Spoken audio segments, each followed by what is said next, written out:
Every day I get reminded about how evil people can be. Because what the hell is this title? What is this title, bro? Like, what the hell?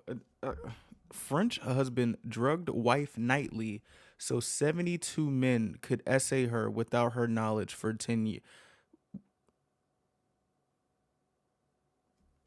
I I don't think there are like any worse words to say than disgusting, vile, trifling, just all the words, all the words. How do you even? I don't. I I feel like a broken record saying like, bro, I can't even understand why somebody would do stuff like this. Apparently, this was a big case, obviously, but this is my first time hearing about this. I guess we find out about this. This is what the fuck is wrong with him? Like what? Like I swear there are like more words that aren't in my vocabulary to just show how disgusting this is, but let's go.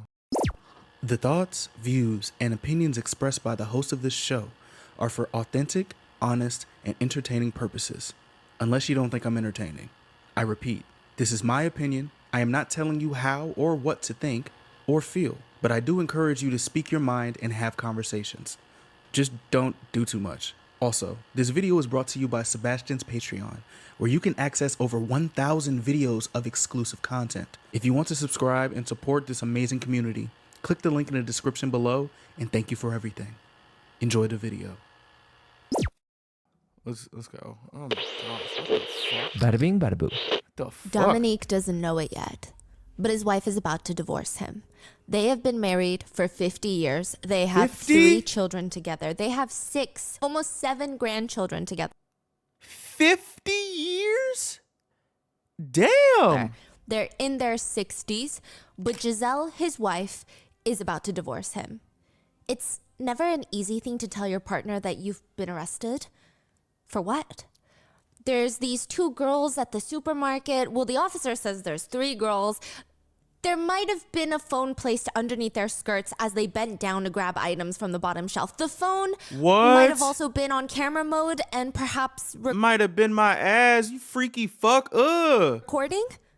He has been arrested for filming illegal secret upskirt videos of strangers what at the the fuck? supermarket. This 60-year-old man, he's crying, trying to explain to his wife that it must be the old age.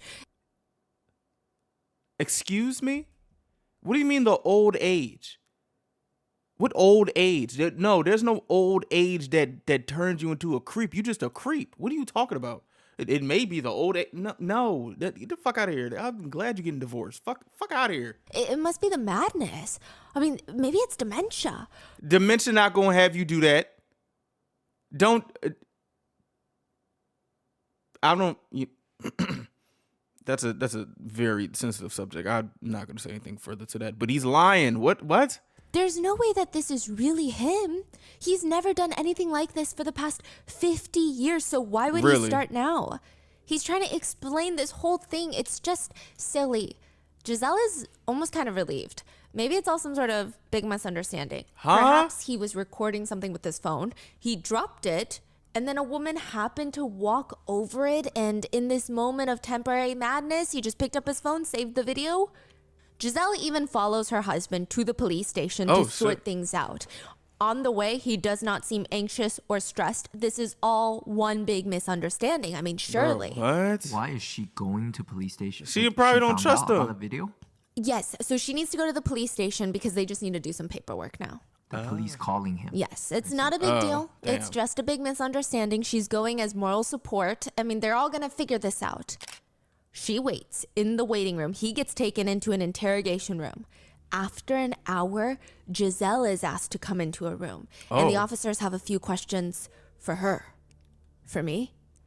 Madam, what are the adjectives that characterize your husband's personality? Creep. Well, my husband is caring. This is exactly what she says. A very, very caring person, always ready to help. He's very much appreciated by those around him. We met when we were both 18 years old and shortly got married after that. Okay. And you would say that after all these years, you and your husband are still quite close?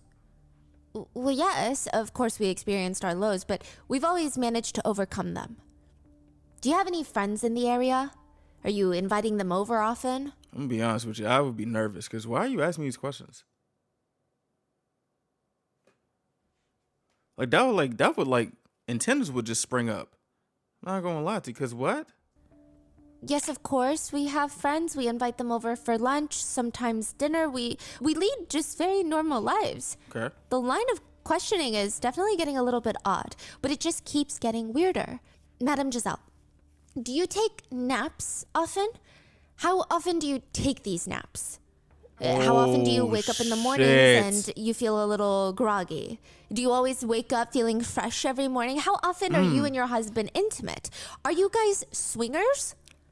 At this point, Gisèle responds, oh my gosh, no, I wouldn't stand the hands of another person on me. I need emotion when I connect with someone. I am a married woman. I'm not a swinger. Uh-huh. The officer looks at her kind of compassionately. He pulls out this thick folder of files. The images I'm about to show you will not be pleasing to look at. Images? She's so confused. What images are you talking about? From the supermarket? She takes out her glasses, puts them on. In the very first photo she's shown, she sees a picture of herself. She's laying on her stomach on the bed, completely nude, unconscious. What the fuck? There is a stranger standing nude behind her. Oh my gosh. Whoa, what the hell?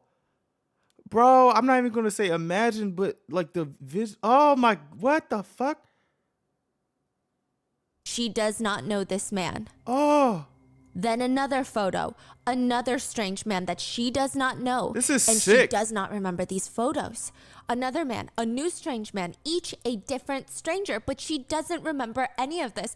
How could she not remember any of this? Fuck? That's her bedside table. That's her lamp. Those are her bed sheets. That's her bed. That's her bedroom. What are these? After arresting Gisèle's husband, Dominique, for filming upskirt videos in a supermarket, they searched his devices, and in a folder on a USB, the folder is called Abuses. They found nearly 20,000 digital files. Inside that folder, they found new subfolders, at least 80 of them, Hey, bro. each with Hey, names. bro. Oh my fuck. Oh my gosh. Oh. It's just something about, like, obviously this is disgusting, but the fact that this person is like carefully foldering these things adds I mean, can you really add more of a disgusting shit to disgusting? Like, what the fuck? And sexual acts. Oh my gosh. The name of gosh. each man that came to essay his wife, Gisèle, had their own folder. From 2011 till 2020, for almost 10 years, Gisèle did not know that her own husband of 50 years was drugging her so that she could be essayed by strange men from the internet. What the fuck? Why these niggas be so nasty? Oh my gosh. Like, what the fuck, dude? 10 years. Bro, he titled the shit Abuses.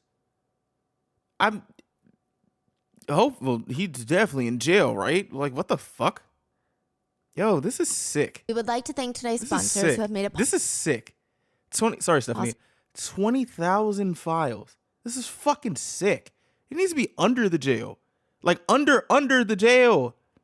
And chop his shit off. Like, this is, no, bro. No. For Rotten Mango to support the Know Me Network. Gosh. This international nonprofit provides life-changing opportunities, connections to safer employment, life skills, and resources for survivors of sexual abuse and exploitation. This episode's partnerships have also made it possible to support Rotten Mango's growing team. We'd also like to thank you guys for your continued support as we work on our mission to be worthy advocates. As always, full show notes are available at rottenmangopodcast.com. This is currently an ongoing case. The trial is still taking place and it's presumed to be concluded in December of this year. Okay. Most of the in-depth information on the case is in French. There is a book written by the daughter using her pen name, Caroline Darien. It's titled and I stopped calling you Papa. Ooh. I couldn't find an English translation of this book, so I took the French book and I just translated it page by page so I could get you guys a deep dive on this case. This book is Stephanie, one of the most insightful books I think I have ever read.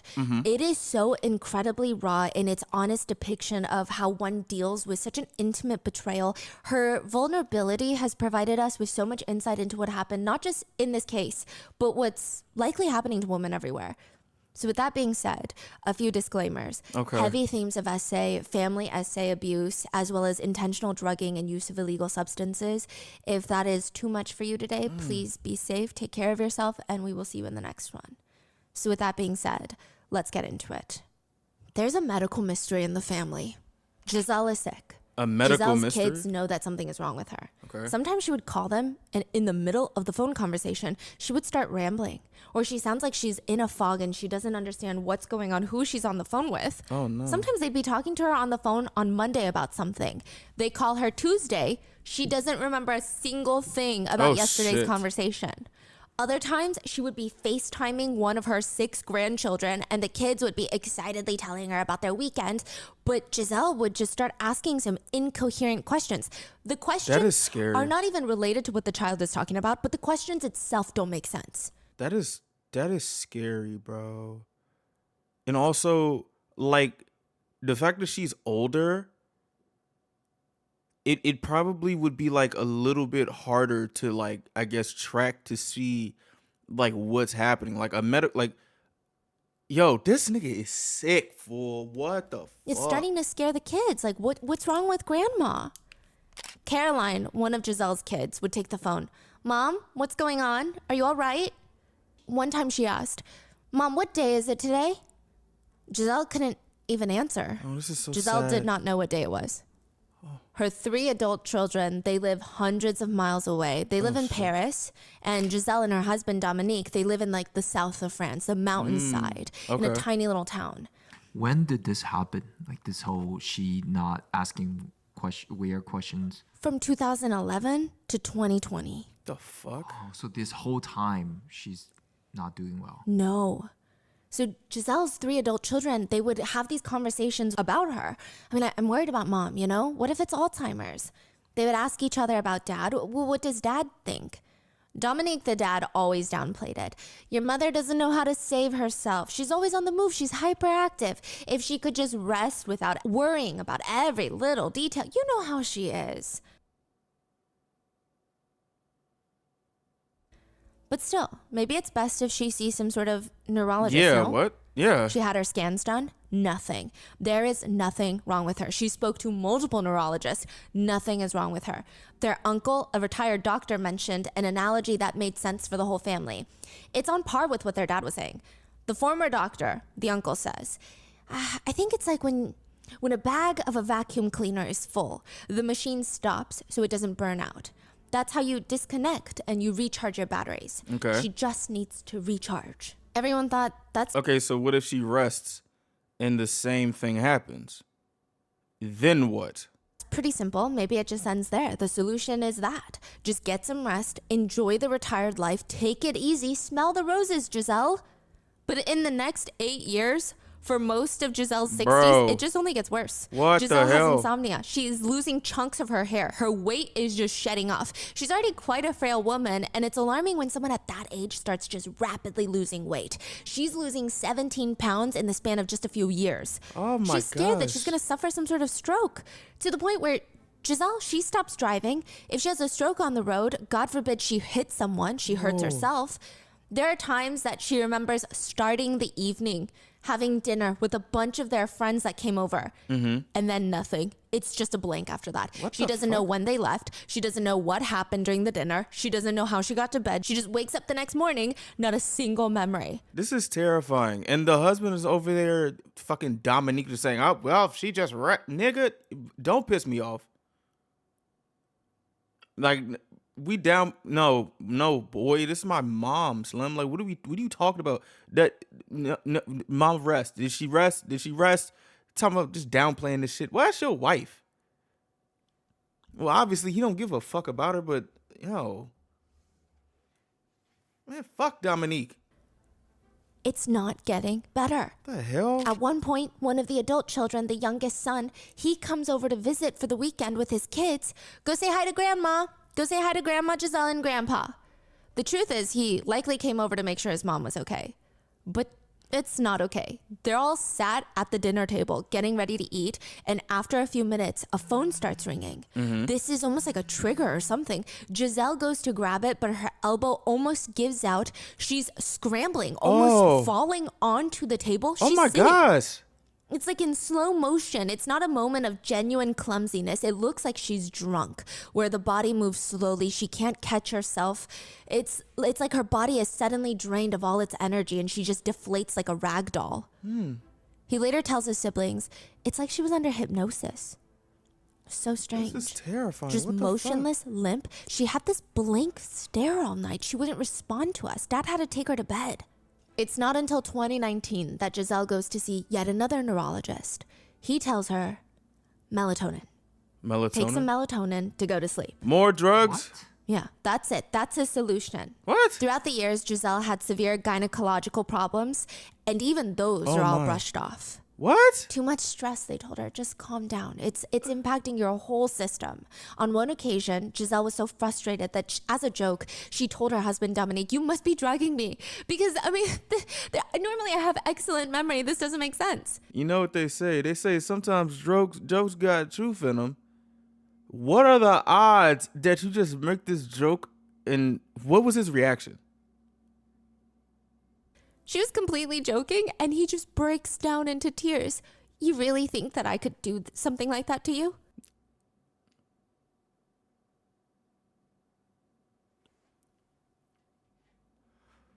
Okay. Gisèle felt bad. It's a joke, but she can see how it offends him. I mean, through it all, Dominique was by his wife's side. One might think that it's a promise that he made in the vows. Even in their aging days, he's gonna take care of her. That's what he said. He broke them But he also did it vows. with so much love. He would always calm his kids down, reassure them, you just know how mom is. She just needs a good night's rest, and she'll be back on her feet, worrying about the garden, worrying about this, worrying about... Cause it's been 9 years. There's not that many times. There's not that many times you just finna get downplayed like that for 9 years. No, she just needs rest. Why hasn't she gotten rest? It's been 9 years. Why? Where's the rest? Somebody lying. And it's not mama. She not lying. Mama not lying. About that, obsessing over the details. You know how she is. I don't know how He took her to every doctor's appointment. He would hold her hand. He tried to think of all the reasons that this might be happening to her. I mean, what else was he supposed to say or do?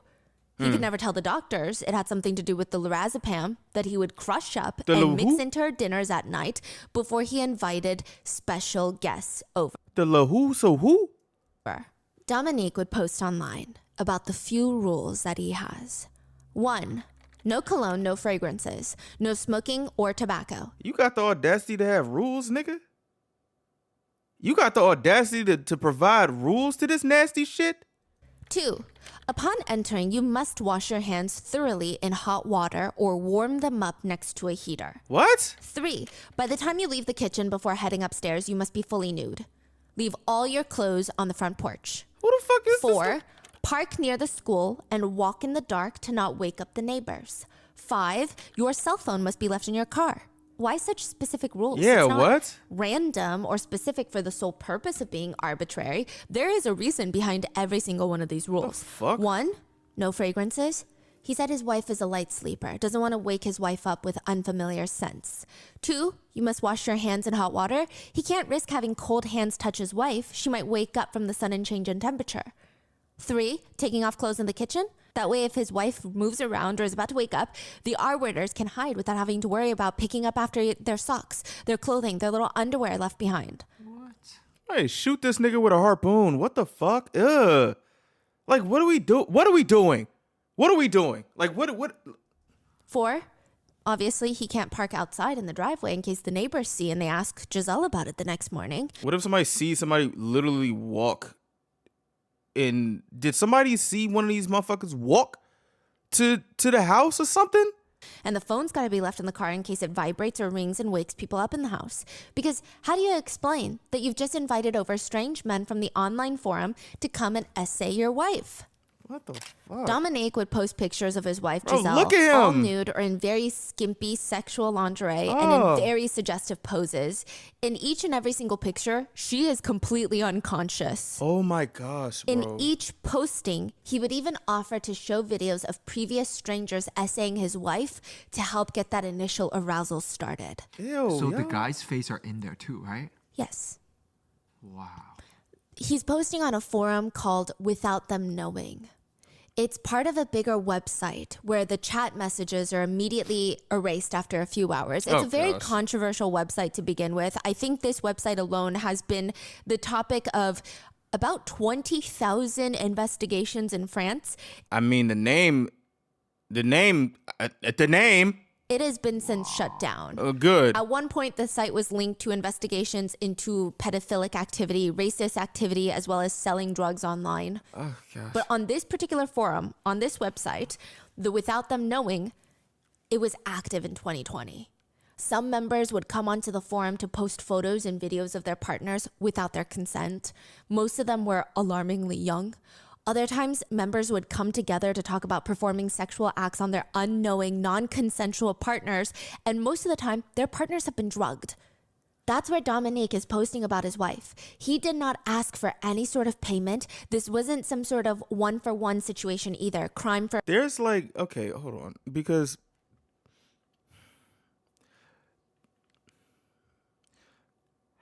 two questions. How does one find themselves in something like this? And two, am I a bad person? I don't think I'm a bad person, but I'm gonna just ask for courtesy. Am I a bad person for judging somebody to go on a certain type of website like that without them knowing? Like, what the fuck are you doing there? Like, I don't, like, to me, I'm thinking, okay, some freaky fuck or some terrible person makes this website specifically for some nefarious stuff. Say this website builds up, have all this clientele and everything. Unless, to me, because this is something that'll be under wraps until somebody finds out. But how does somebody find out about this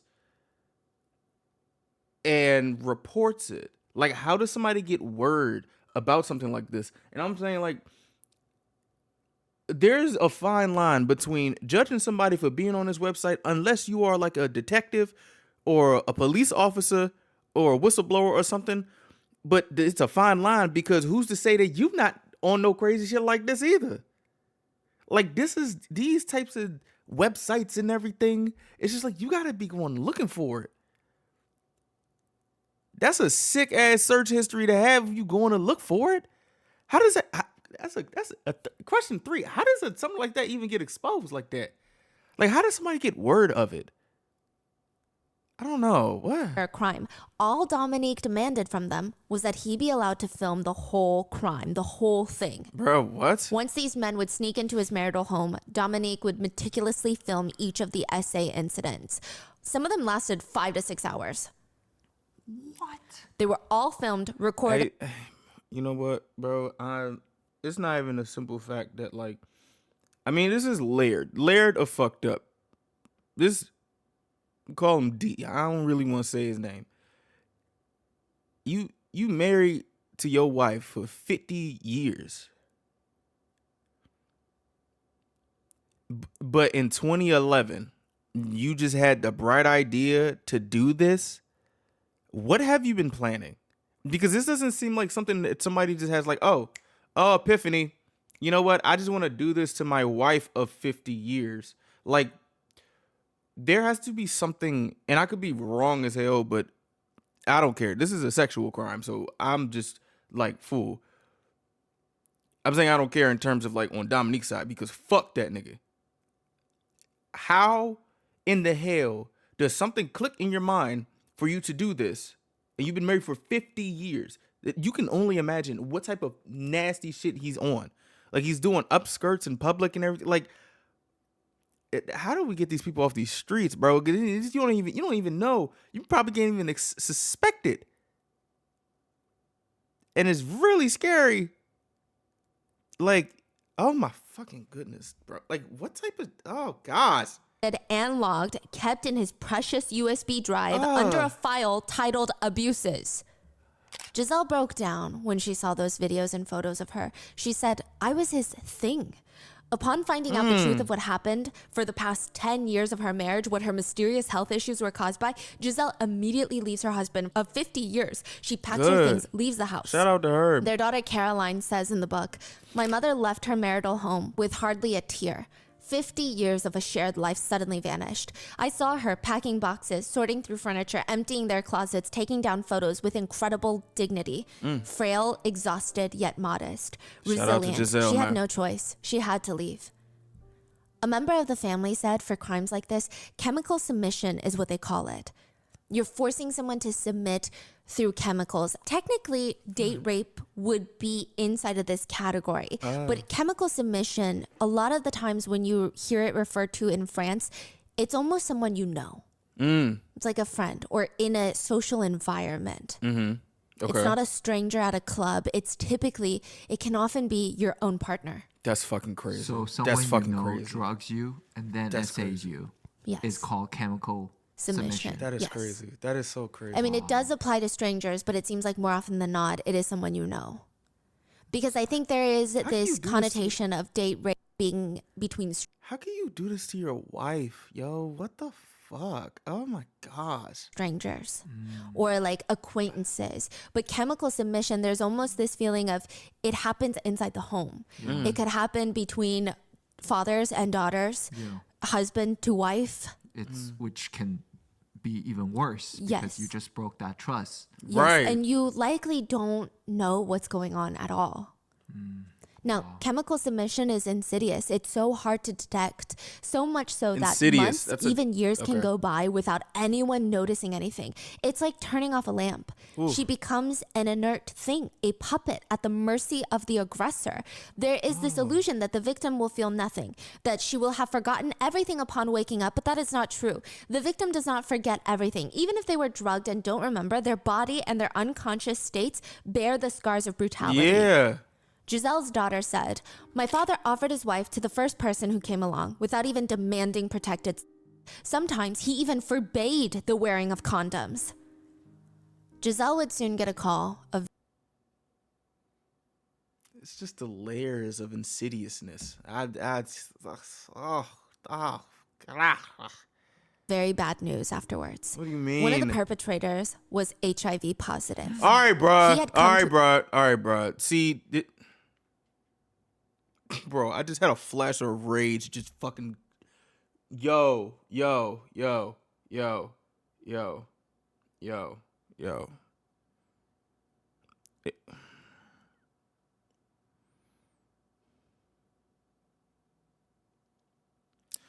I would say, shout out to Miss Gisèle.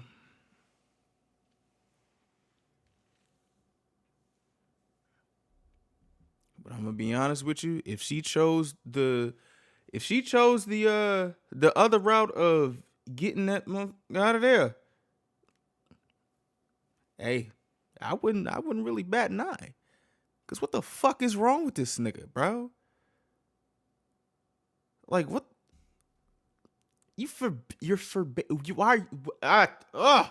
Essay her 6 separate times. Fuck. She went to the hospital afterwards and her test results for HIV came back negative. Oh. But she did have an incredibly inflamed cervix, which is very dangerous, and she had contracted 4 separate STDs that are curable, they're treatable, but still, I mean, one of these could trigger cervical cancer if left untreated, which is what was happening. When she would go to the gynecologist, nobody would test her for STDs because she's in a loyal, faithful relationship. She's been married for X amount of years. Truly, the odds of her catching an STD were slim. Wait. Hold on. Okay, so wait, I'm not married.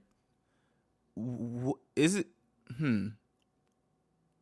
If there's any married people out there watching this, would that be a well, I could probably think, and probably not sound stupid. Like, I would believe that would be like an offensive thing to tell your partner. No. And to say, like, put aside this right there. Like, say, like, oh, just in case I got some STD tests, just in case, just to be safe, because I just want to be safe.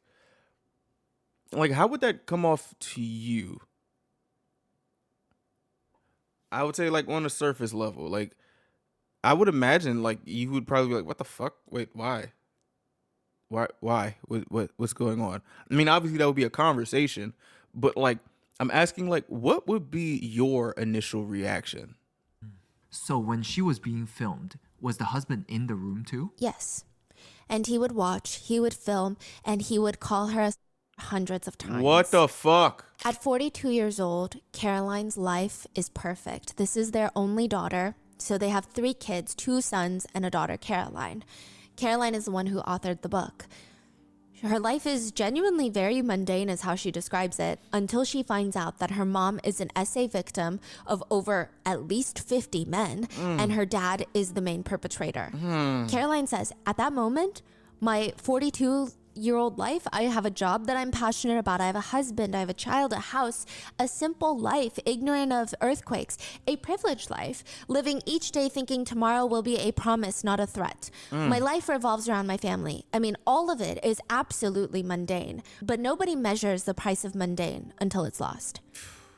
Caroline's son is about to turn 6.5 years old, which this is in 2020, so it's rough. Oh, she has to shit. teach him how to properly wear a mask to school. It's COVID times. It's kind of cute how they make masks Bro. small enough to fit little kids' faces. Wait, hold on, cuz, bro, imagine. Well, I don't want to say, like, just during COVID too, finding out about this.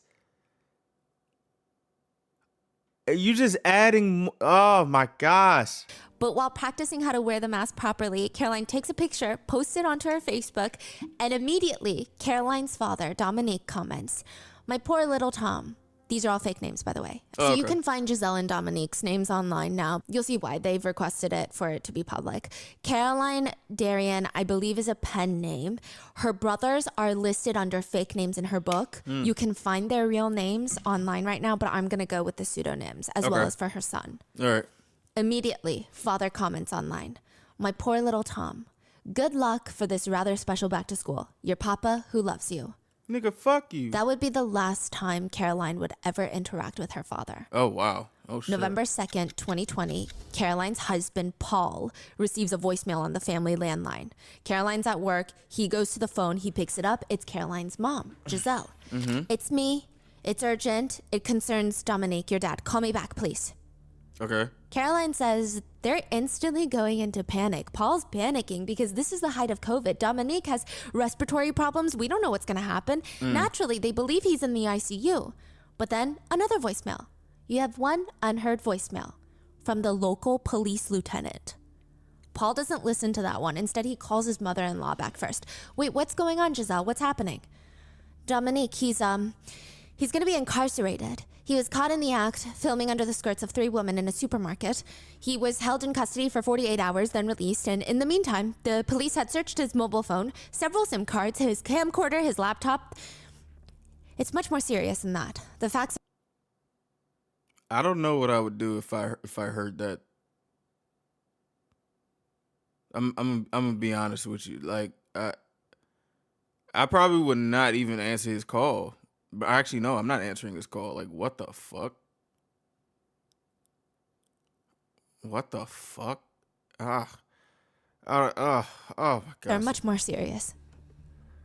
Caroline's mom says she'll call Paul back once Caroline is home because she needs both of them there. She needs to tell them at the same time. Okay. In the meantime, Paul calls the police station back and they tell him, "We have found videos showing your mother-in-law asleep, visibly drugged, with men essaying her." Nigga, what At the the moment, hell?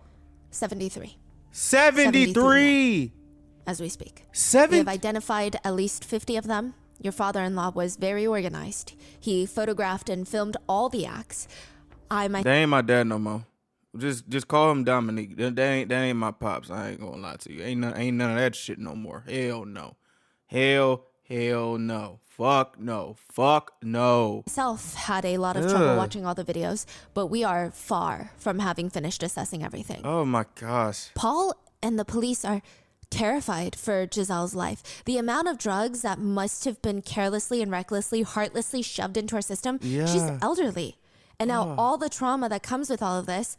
But also Paul is terrified for his wife, Caroline, how she's going to handle this about her parents. So that evening, Caroline walks in through the front door.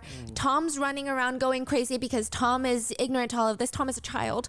But Paul is just staring straight at his wife. His face is so serious. And at that exact moment, Caroline's phone rings. Oh, It's her mom. Caroline says in moments of trauma, a traumatic shock in particular, people often remember just one detail. Sometimes it's a smell or a noise or some sort of sensation, something tiny that becomes enormous that they will remember forever. In that moment, Caroline remembers looking past Paul and staring at the oven, and in white blocky numbers, it reads 8:25. 8:25 p.m. Oh, okay. It's ingrained in her brain. 8:25 p.m. She said 8:25 p.m. I would be living the last seconds of a normal life. The rest are a blur. In the book, Caroline details hearing her mom's voice shakingly telling her, "Your father invited men to the house when I was unconscious in our room. I saw several pictures of me asleep, lying on my stomach and on my bed with different men each time, all strangers." God, that should make you want to kill that Gisèle nigga, stated bro. that Caroline made a whelping noise akin to an animal being wounded. Full. Oh my gosh. Her daughter just made this noise. It was like a howl. Gisèle tells her daughter about being in the police station where the officers asked her to ID one of the videos, but the photos were already too unbearable to look at, let alone a video. She said, "I thought my heart was going to stop beating. He told me, 'Sorry, ma'am, but what your husband has done is monstrous. I'm so sorry.'" Yeah, okay. Do you have to keep showing her this stuff? Like, enough. Like, we can believe what's being said now. You don't have to put her through this. Like, what the hell? Imagine the shock she's going through. Like, just finding out about something like this for the first time. One, you're finding out about this. Two, you're getting answers probably as to why you're like going through what's going on and like the forgetting and stuff. And three, you're gonna just have 20,000 types of media that you're like wanting her to see, bro. No, that please, like, oh my gosh, she doesn't have to see all this, right? Like, no, she does not have to see this. Caroline can't help but think about her mom, and she writes, "She had become his object, his toy, his thing, and we did not know how to protect her." Caroline's brothers are alerted. All three of them. Bro, and also just like the I would say, me looking back on the information being said, he kept downplaying it.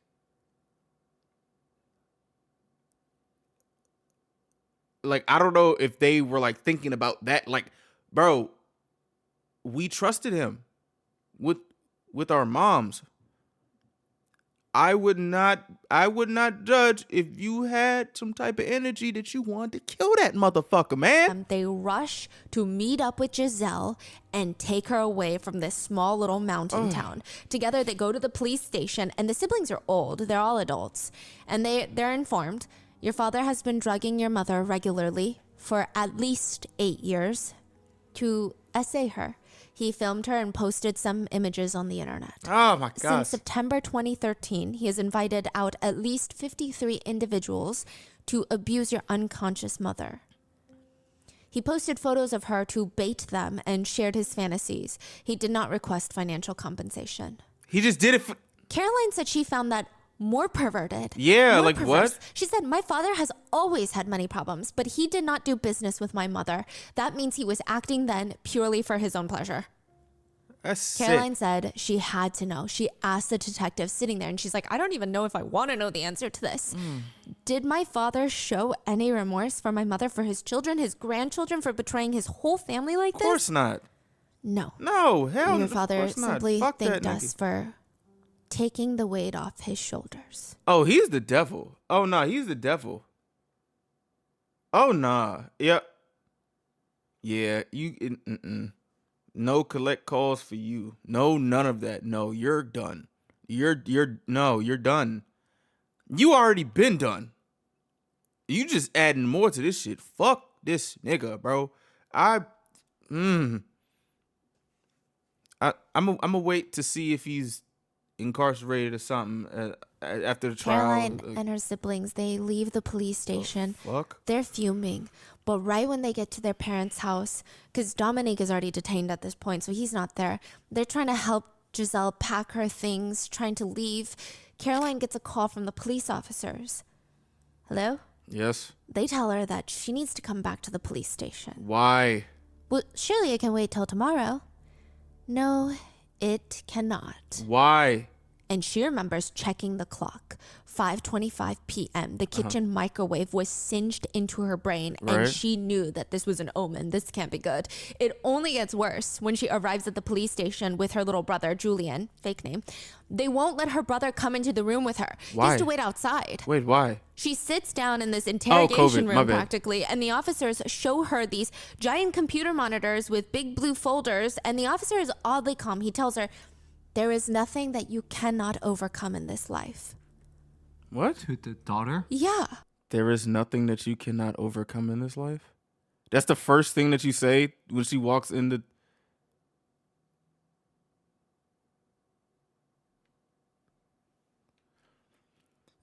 Okay.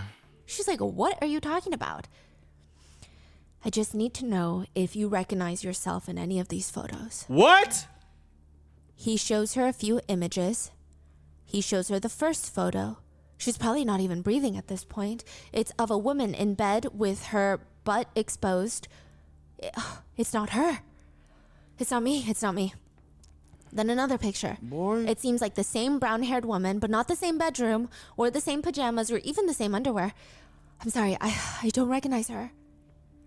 The officer looks down and they all kind of look at each other very uncomfortably. What you mean, bro? I'm sorry, ma'am, but could you look again? What you mean, Do you bro? not have the same brown spot on your cheek as the woman in these two pictures?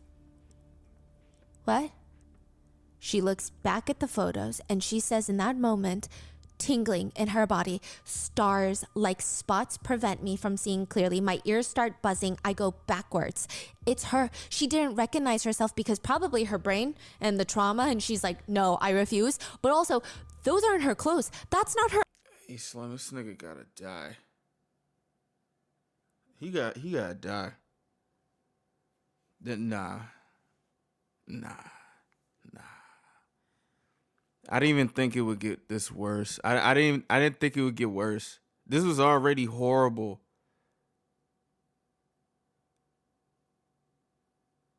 He gotta go. He gotta go. See, sometimes I wish that, like, you know, sometimes, like, quote unquote street justice is seen as like a something to do, like a good thing to do before an arrest was made. Fool.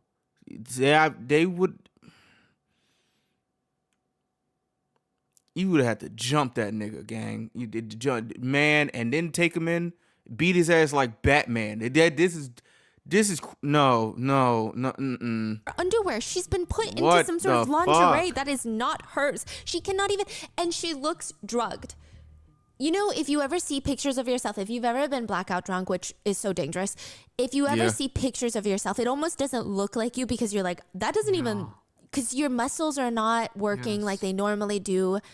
It's a weird, and in this environment, those aren't her clothes. She doesn't recognize anything, but it's her, That and she is starts scary as panicking. shit. How could he photograph her without waking her up? That's her biggest question. She wants to know, whose underwear is she wearing? Did he drug her? Did he abuse her? Did somebody else abuse her? When the buzzing finally stops, Caroline looks up and nods. Yes, that's me in the photos. My gosh. And she said she dropped to her knees and she became hysterical to the point where Julian had to come and pick her up. On the way back to the house, Caroline is just thinking, there's no way she wasn't drugged. It just doesn't make sense. She's normally an incredibly light sleeper. The smallest thing will wake her up. She tells her brother, I don't naturally sleep like that. The lights are on. In the picture, the lights are on and the lights are too strong. I know myself. If I was asleep and someone turned on the light, I wake up. I wake up every single time from the light. I never go to sleep dressed in that. In fact, I don't even recognize those clothes or that underwear. How could I be in underwear that I don't recognize? Or in that position on my stomach? It doesn't make any sense. How is that even possible? An even more unsettling part in all of this is, so far, the documented abuse from Gisèle is from 2013 to 2020. Eventually, they'll find more evidence that it spans from 2011 to 2020. But one of the pictures, Caroline's brother tells her, it looks like the old apartment that the parents used to live in, which was way before. So it was around like 2011. Fuck. One of the photo that the daughter was in? Yeah. Oh, what? Meanwhile, Paul, Caroline's husband, isn't with her. It's just the three siblings helping Gisèle at the house. Paul is at home taking care of their son, and they're watching the game, soccer game. This is like their tradition every single night during the season. The little boy turns to Paul and says, Dad, tell Grandpa I'm betting on Team A. Hey, I ain't telling him a damn thing. This is their nightly I ain't gonna tradition. lie. Usually they call their grandpa to talk Ooh. about their prediction for the game. See, I'm not a dad, so I can't even say what I would say. That would be a hard conversation right in that moment. I don't know what I would say. Hopefully it's never, knock on wood, but this is never going to happen. But still, like, oh my gosh. Paul decides to send one last message to Dominique. It reads, I'm writing to you, a message that you will never read. I'm watching an OM match with your grandson. I hear, tell Grandpa every 5 minutes, but I won't be able to say anything more to Grandpa, and neither can he. You are pathetic for having done what you did. You are pathetic for having deprived my son of his last grandfather, and I am crying, and f*** you. Soon afterwards, a folder would be found on Dominique's computer titled, Around My Daughter, Naked. It's just photos of his daughter naked, those two photos.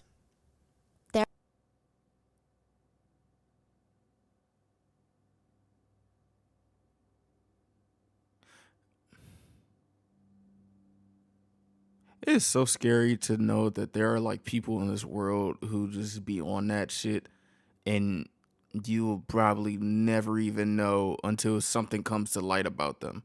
That is scary. That is scary. That is There are scary. at least 72 suspects in this case. Only 51 have been ID'd and tracked down and are going on trial currently. Ugh. Their ages range from 26 years old to 73 years old. What? They seem so ordinary, these perpetrators. They have regular jobs. One is a firefighter. There's an IT worker from a bank, a prison guard, a nurse, journalists, soldiers, carpenters, truck drivers, which, side note, the firefighter is said to have essayed Gisèle wearing parts of his firefighter uniform. So it seems like it was agreed upon, like he wanted to wear parts of his uniform because it would help with his fantasy. These people were described in France as Mr. Everybody. That's the terminology they use, meaning that they could be anybody. It could be everybody. Oh. Many of them are fathers to very young children. Most of them are married in relationships. Others are single. Some of them are grandparents. One of them only lives a few blocks away within walking distance of... Hey, I just want to say, I apologize if I ever see or ever seem like I'm like, oh my gosh, like what, like seems so, I would say shocked to the point where I can't believe it, but I do believe it. Because like this stuff is just so shocking. And like, say I'm not really I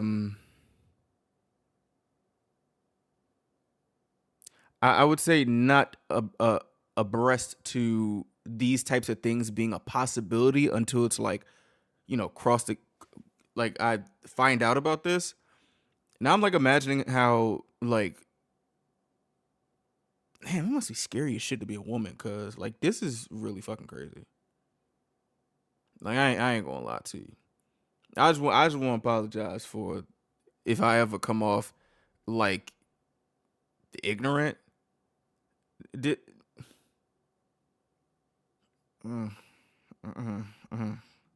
Gisèle and Dominique's house. He even visited, pretending to check out bicycle wheels for sale that never existed. Gisèle remembers meeting him. He was nice, she thought. She would see him around at the bakery, always polite. She never knew that he was coming around to essay her whenever he felt like it. Most of them are facing 20 years in jail for... Why can't there be like serial killers that come and find those people and do something to them? Like, why is that never a thing? Like, there's so many bad people in this world and people who are even worse than bad. Why ain't there's nobody that would, like, you know, like, find these people and just, like, castrate them all? You know? Like, why is that not a possibility? Sorry. Aggravated assault if they're convicted. A few of them have been accused of abuse by others too, and a few of them are accused of coming back as many as 6 times to assault Gisèle. And 5 of them, while their electronics were searched, they found CP on their computers. All right, bro. Gisèle does not remember or cannot identify a single one of them except that neighbor. A few of them tried to argue that they had no idea that Gisèle was not consenting. Others flat out denied it was SA. One of them straight up said, "It's fine. It's his wife. He does what he likes with her." That they had no idea that Gisèle was not consenting. Others flat out denied it was SA. One of them straight up said, "It's fine. It's his wife. He does what he likes with her." I don't really understand people's mindset that think like just because that's your wife, that means you can assault them. Well, like, what the fuck? Like, I don't know what type of marriage shit these people be learning. That don't mean, just because that's your, don't mean you need to, what? No, what? That don't make it right? Like, what the fuck? Like, what? Huh? Who taught these people this shit?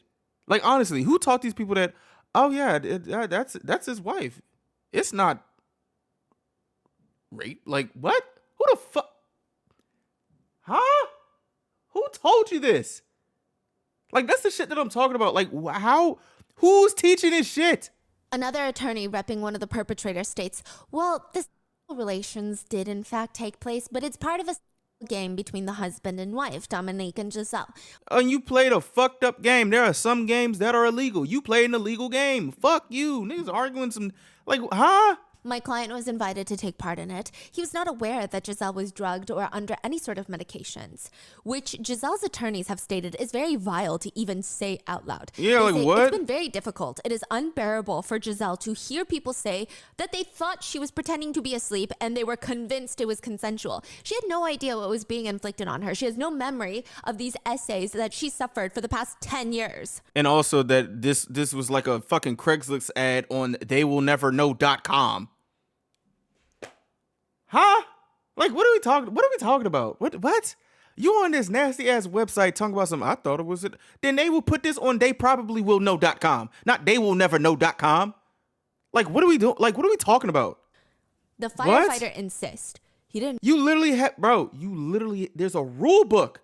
There is a syllabus to this. In the syllabus, it says park by a school. Don't walk in the dark so you won't wake up the neighbors. You thought this was just a fun little game, huh? No. To jail. Go to jail. No. know that Gisèle was not consenting. Fuck. He thought she was just so shy, she was pretending to be asleep. Later, he admits, "Okay, it did excite me that she was unconscious." His computer was searched and the police found 728 images of CP. Excellent. As well as a conversation with a Oh, man my from gosh. the same forum where the man was organizing for the firefighter to come into his home to essay his own 15-year-old daughter. The man was advertising someone to come essay his daughter while he watched. What kind of platform is this? What kind of web? Yeah, it's like dark web stuff, right? Yeah, that's why it was shut down. Oh, what the fuck? I don't know if this person was caught. I'm assuming he was. A journalist, he works for a regional newspaper. He's part of the perpetrators. He said he was confused why Gisèle wasn't moving. But And you just kept going. What are we talking about? the husband told him that she agreed to all of this beforehand, so he just went with it. Do you believe him? Well, 4,300 images and nearly 300 videos of CP were found on the journalist's computer. My gosh, what A the fuck? 53-year-old construction worker said, "Well, I was just doing what he told me to do. I don't know why. I listened to him." I don't know why that just pissed me off, bro. That just pissed me the fuck off. It's like we're being told about like the steps to get to this stuff, and now you just You got all this shit. You talk about, oh, I don't know. I just did what he told me to do. I have no type of cognitive abilities to look at this lady that's literally unconscious. I don't know. The husband said it was fine. Like, what are we talking? What? I don't know. Like, how you 53 and aloof like that? No. Says he just listened to the husband. I just listened to the husband. He told me to do this and that. Though there was no threat or risk if he didn't essay the woman, he just didn't ask questions. He said he thought her being unconscious was just part of their little married games fun, part of a couple's games. In prison, he attempted to self-exit. Oh, I bet. Which, side note, I'm sure we're going to get more of their names confirmed later on during the trial. I've seen some sources of names, but I cannot be 1,000% certain that these are the correct names associated with the exact crimes. What? So I don't want to say their names yet for the risk of them not being accurate. I'm hoping by December, when the trial is set to conclude, we will have a full list of names, all of their crimes, as well as their sentencing. But it's not because I'm trying to give them privacy. Yeah. Dominique, on the other hand, is insisting that none of these men who came to his house gave up going through with these attacks on his wife given her state. He's saying they came into the house, they saw her unconscious. I didn't force anyone. First off, this nigga like Mr. Krabs when he took his shell off. Secondly, you can't. No, you're not getting out of this. You're not getting out of this. Everything was found. You're done. You're done. You're not. No. Fuck no. I didn't threaten anyone. I didn't use violence. And they still did what they did. He said each individual was in possession of their own free will to leave and stop these acts. Okay, so by that free will, they use their free will to do that. They go to jail. You use your free will to advertise this. So you go to super jail, nigga. Like, what are you talking about? Like, what? Like, what are we doing? What? Nigga had rules. A syllabus. Like, I'm not letting that go. Like, what? No. Oh, they just did. Oh, they just wanted to do it. They just had free will. And you got one other talk about, I don't know. I'm just listening to what he said. Like, this is a mess. This is a nasty mess. Clean this shit up. Get these people off this fucking street. They need to go to jail. No, you're not finna just be aloof and get away with this. No, you can't get away with this. Like, what the fuck? Except his wife. A 54-year-old electrician stated he never received consent to do what he did, but he doesn't believe it to be non-consensual. What the fuck are you talking about? He said, I didn't get consent, but it's not non-consensual.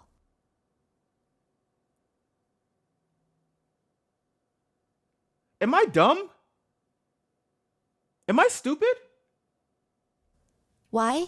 Because Dominique, the husband, was there, and he said it was okay. So that's consent. Who is telling these people this? Who is telling me? Yo.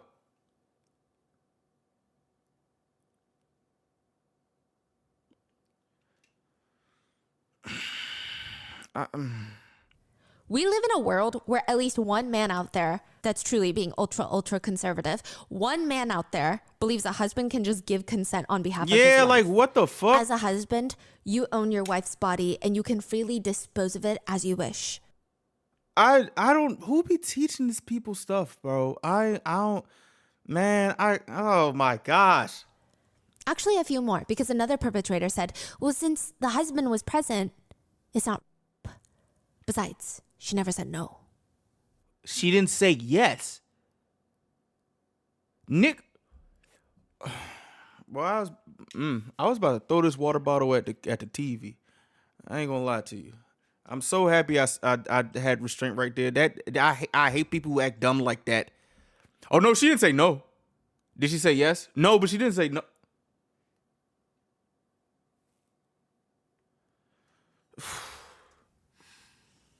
In that logic, since the prison guard was present, it's not assault in prison with a makeshift weapon. That's what I'm saying. Like, these niggas need to get poked the fuck up, bro. Since the prison guard was present, it's not essay within the prison walls. What are you saying? Like, what the fuck? It's just nonsensical. A 66-year-old perpetrator agreed, saying, if it was essay, it was unintentionally essay.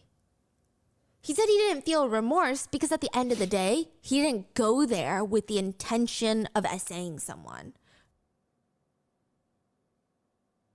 So it's not premeditated essay. It's in the moment essay. What are we doing? What are we doing? So he doesn't feel bad because he's not a bad person, because he didn't go there with bad ideas. It was unintentional. Another one states that he didn't know that she was unconscious because she was lying face down. Also, they say that she was consenting and just pretending to be asleep. Yet in most of the footage, they're all whispering. They're actively doing everything to try and not wake her up. In one video, another man is heard essaying Gisèle and saying, "It's crazy, she doesn't wake up." To which Dominique is heard responding, "I've been like this for years." Wow. This is the crazy part. So a lot of the documented abuse is also Dominique drugging and essaying his wife. Another man argued, it's not his fault that he essayed Gisèle. What the fuck are you during talking COVID. What the fuck are you talking? No, I don't give a damn. I don't give a damn. It was during lockdown. Were you getting locked up? Y'all keep playing these people's fucking police stations and shit. Playing around and shit. Shit made me mad, boy. He's in a long distance relationship and there's no other way to meet people to have intimate relations. There's other sites that do. There are others. You are a liar. You're a liar. There are definitely other sites to meet people consensually. Not theywillneverknow.com. Like, what the fuck? Like, what are we talking about? So he went on this forum and yeah, bad things happened, but it was just very unfortunate circumstances. Sometimes I don't like that word unfortunate because you can use that in a lot of like, what's it called? Fucking situations. In this situation, this literally is like you're just trying to get off scot-free. It's unfortunate.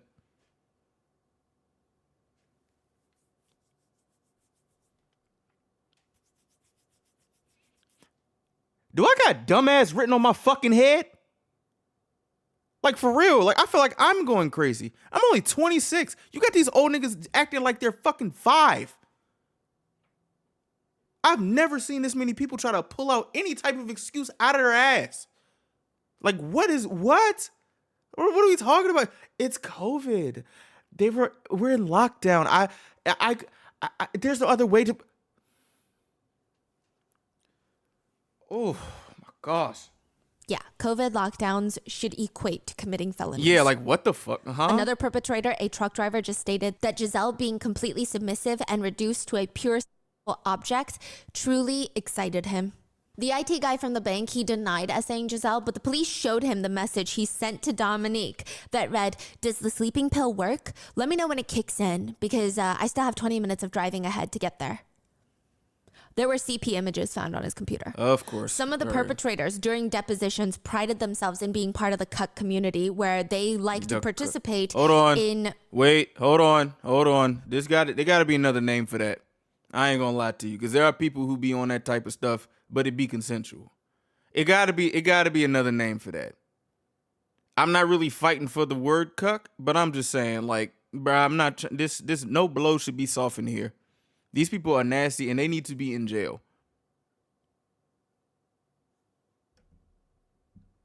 Or get a harpoon through the chest or some shit. Something. Shove like a catheter up their pee hole or something. Like, it's just like, no, y'all don't need meat privileges no more. No, because y'all don't know how to fucking act.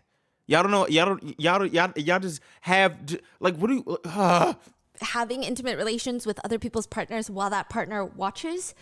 Caroline says about this, of all the perpetrators, this is the daughter, while most of the perpetrators acknowledge the non-moral nature of their actions, none of them express empathy or remorse for the mother. Like what? They are often unaware that they themselves are dangerous criminals.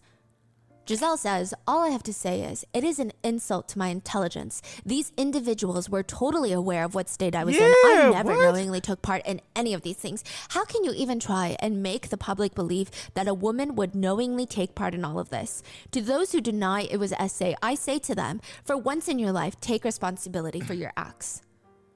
Caroline says, "Victims are far too often terrorized, muzzled by fear, but also prevented by the weight of shame and guilt. My mother, like so many other women, is guilty of nothing. Let's refuse the unbearable." The reason that this is a big deal is in France, it is Gisèle and the victim's right to have a closed door trial. Okay. So that they can live the rest of their lives without the press and media hounding them. They can live in anonymity, which is arguably probably the best for healing. Nobody knows what happened. You get to heal in peace. The perpetrators will still be tried. They'll go to prison, but it won't be public. Okay. But that is not what Gisèle wants. Oh. She and her daughter Caroline have been speaking with other victims of chemical submission, and they say, why should the perpetrators get away easy? Why should they get to hide from the shame? Gisèle would be the one to request the trial be public. Oh, that's fire. Oh, all right. Shout out to Gisèle, man. She got heart, bro. I ain't gonna lie to you. She got heart. Shout out to Gisèle, man. Damn. She said the 51 men involved should be confronted with the public gaze. Hell and she yeah. knows what this means because, I mean, Gisèle is also under fire. Why? Like, not under fire from the public, but everything about her whole life is getting dug up. Every financial detail about her life, every text message she's ever being sent is being put into discovery. What is this? The fact that she had an affair one time in their 50-year-long marriage is also being brought up over and over and over again. Okay, so all right, yes, we know cheating is bad. But why the fuck? Why are we playing the Olympics of what's fucked up? Well, yeah, we know cheating is bad. That means she deserves to get raped? Like, what are we? Huh? What are we talking about? What is wrong with people? What is wrong with people? Okay, she stepped out of her marriage. Yeah, that's bad. This nigga was, bro. Oh my gosh. Oh, what are we talking about? Like, bro, I don't think Gisèle deserves any type of mudslinging right now. Like, good Lord. Fool, y'all forgive niggas more for less. Or just like, I don't know the saying, but y'all forgive men so much. Nigga, are you fucking serious? So what are you trying to say? Like, he's a scorned husband? So now that means that's okay? I don't give a damn if she cheated on him back in the day. We talking about right now. Right now. What are we talking about? She has to bring it up, be questioned. Like, damn. Everything about their personal lives is being laid bare. My gosh. So it's not just, hey, let's make this crime public. Shit, I wouldn't blame her for wanting to step out. This nigga Dominique sucks. Like, what are we know, Nick, bro. I don't want to condone cheating. I'm sorry. I'm getting ahead of myself. I'm getting ahead of myself. Oh, these people, bro. These people. Like, let's talk about what he did. That's what I'm saying. Everything is becoming public because that's how trials work. Talking about. And What? she's okay with that. She said they should answer for their crimes to all the people. You know what? And shout out to Gisèle because she's going to stand in that too. Yeah, I did it. I still want justice. Like, what are we talking about? What? Gisèle says you cannot want to help victims if you yourself are ashamed of being one. She Damn. refuses to have closed door proceedings because, quote, that's what the attackers would have wanted. She wants the shame to change sides, so it's no longer on the side of the victims, but the shame should be with the perpetrators. Yes. During the investigation, a few more things were revealed. It's been a pretty common theme that Dominique would speak very highly of his wife to his friends and family, yet on the messages he shared with the other R-worders that would come into his house to assault Gisèle, he only spoke of his wife in the most degrading terms. Just Like what? he called her like hundreds and hundreds of times. He talks about how he's excited to host parties and he praises the power of the cocktail of drugs he has her under. He also asks other men if they like it in the mode that he likes it. They're like, what mode? He calls it mode. This nigga is a loser. He's a fucking loser. You a fucking loser. Ew. The fuck? He would dress her up in lingerie that she would never willingly purchase or wear. So just think about how drugged someone has to be for them to be dressed in clothing. Yeah. She has to be undressed from her pajamas, dressed in the lingerie, essayed, then cleaned up. He said that he cleaned his whole wife's body after the assault so she would not wake up suspicious. Then undress her from that lingerie, redress her back into her regular clothing. And she does not have even these hazes. She never once said, I did have a dream, where this man was in the room. She never said anything like that. She just had no clue what happened. What the hell? I had this dream that my husband was undressed. Nothing. This sounds like a surgical level of being sedated. Yeah. I mean, perhaps an exaggeration, but still, for her to not have even a slight recollection of events or even a slight suspicion, I wouldn't be surprised if the amount of drugs she was given was damaging her brain on a consistent basis. One expert comments on the case, her state was likely closer to a coma than to sleep. He even teaches others to drug their partners. He mentions, if your wife smokes, it can alter the effects of the dosage, so take... Hey, boy, I know this nigga not giving no seminars. Did he make this fucking website? What are we doing here? ...that into consideration. Like a little helpful hint from your neighborly friend. Another helpful hint, it's better when mixed with a little alcohol. If you read the back of lorazepam or Ambien, you should never mix it with alcohol. Yeah, it's so dangerous for your body. But he's... Well, I don't know. I don't know about lorazepam. I just know, did doctor tell you don't drink with this stuff? But no, ain't you not supposed to drink with Tylenol too? Something? Encouraging it because it works stronger. I mean, there's clearly a sense of pride when he gets his wife into a coma-like state. He would even post, last time I didn't force myself enough on the dosage. I don't understand. Like, he's getting pride from this shit, but you got no pride of, like, there's no pride of, like, you just being a good husband so your wife wouldn't cheat on you.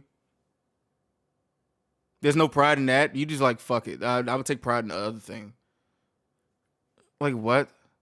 You don't take pride in making your wife happy? Like, what the fuck? Like, what are we talking about? Niggas just resort to animalistic, just nasty shit. Like, what the... Learning how to make a cocktail of drugs so people can R-word your wife. That's what you take pride in. Fuck out of here. But now I did, so we're good to go. And you coaching people the dosage. What?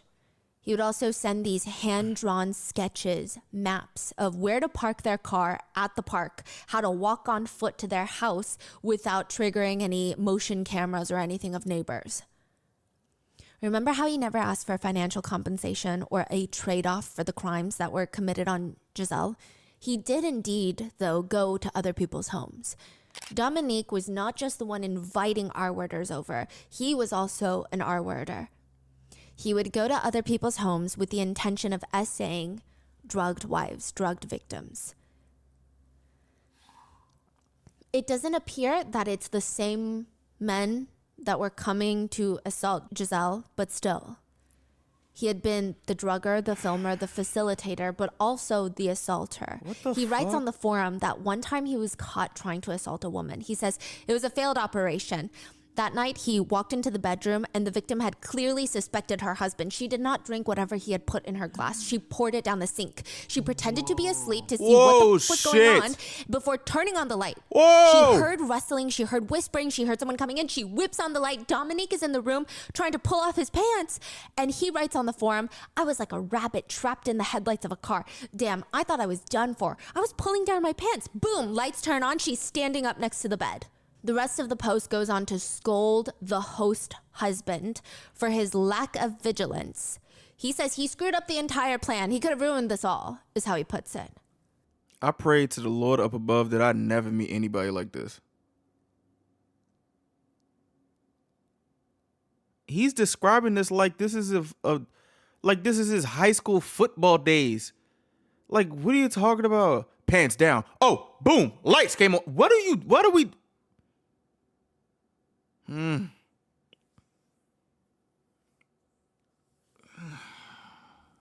then what happened? He just left? He just left. He just left? Wow. Will these women ever get justice? Do they know what's happening? Because I don't think this is the only woman that Dominique went and essayed or that is being offered up on these websites or forums by their husbands. Caroline says, how many victims have been my father exactly? The question is dizzying. Other new findings include there is an occasion where Dominique had taken Gisèle to visit their daughter Caroline at her house in Paris. On the drive back home, Gisèle does not remember a single thing. This is in the middle of the day. They're road tripping back home, morning time. The whole thing is worrisome for the whole family because she's calling her kids like, I don't remember a single thing from that drive. It's been reported that Dominique drugged his wife so he could have her be essayed at the truck rest stops on the highway. Bro, what? Isn't this like trafficking? Gisèle does not remember a thing past leaving Caroline's house and getting back home, but she never sleeps in cars. I'm also like this, like when you are someone who doesn't sleep in cars, even if you're on a road trip, maybe 30 minutes. Really? She slept for 8 hours. She said the whole time she doesn't remember, she must have been asleep because she doesn't remember a single thing. 8 hours of sleep And the in kids the are like, daytime? this doesn't make sense. He would also tie his wife to the bed during some occasions. There were other occasions, like once when Caroline and her family went on a vacation, Dominique and Gisèle came over to house sit. The authorities found videos of Gisèle being unconscious and essayed by a 34-year-old man in Caroline's house, in his daughter's house. The assault lasted several hours. When Caroline was shown screenshots of the video to verify that it was her house, she said, how could he commit these acts of just barbarianism in my home, in my privacy? How are we going to be able to live normally in this house after all of this? Oh, for real? But the authorities tell her that's not all. What do you mean? They found a few more photographs. And it's Gisèle unconscious, dressed in black lingerie in Caroline's bedroom of her vacation home. They asked Caroline if they could stay in her vacation home. And even there, he was inviting strangers over. That specific assault in the vacation home lasted more than 5 hours. What the Caroline says, knowing strangers have entered my home to abuse my mother is unbearable. I feel like vomiting. Dominique in general has had some very odd responses to questions during this whole investigation. He has excuses for everything. At one point, he told the investigators he only started drugging his wife because he wanted her to dress in these lingerie clothes and stuff, and she would have never agreed to it because she's so modest. So he started drugging her just so he could see his beautiful wife in these clothings. And then eventually that led to him inviting others to participate. Man, get the fuck out of He here. doesn't appear to be mentally ill, even though that is a mentally ill sentence to state. But court documents state that he described feeling the, quote, need to be all-powerful over the female body. Who the fuck do you think you are?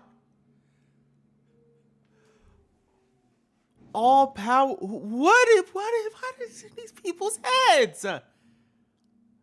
All powerful. No, there's something wrong with you. There has to be something wrong with you up here. Obviously, but like what? Who, bro? But like, why? For what? Just straight domination, huh?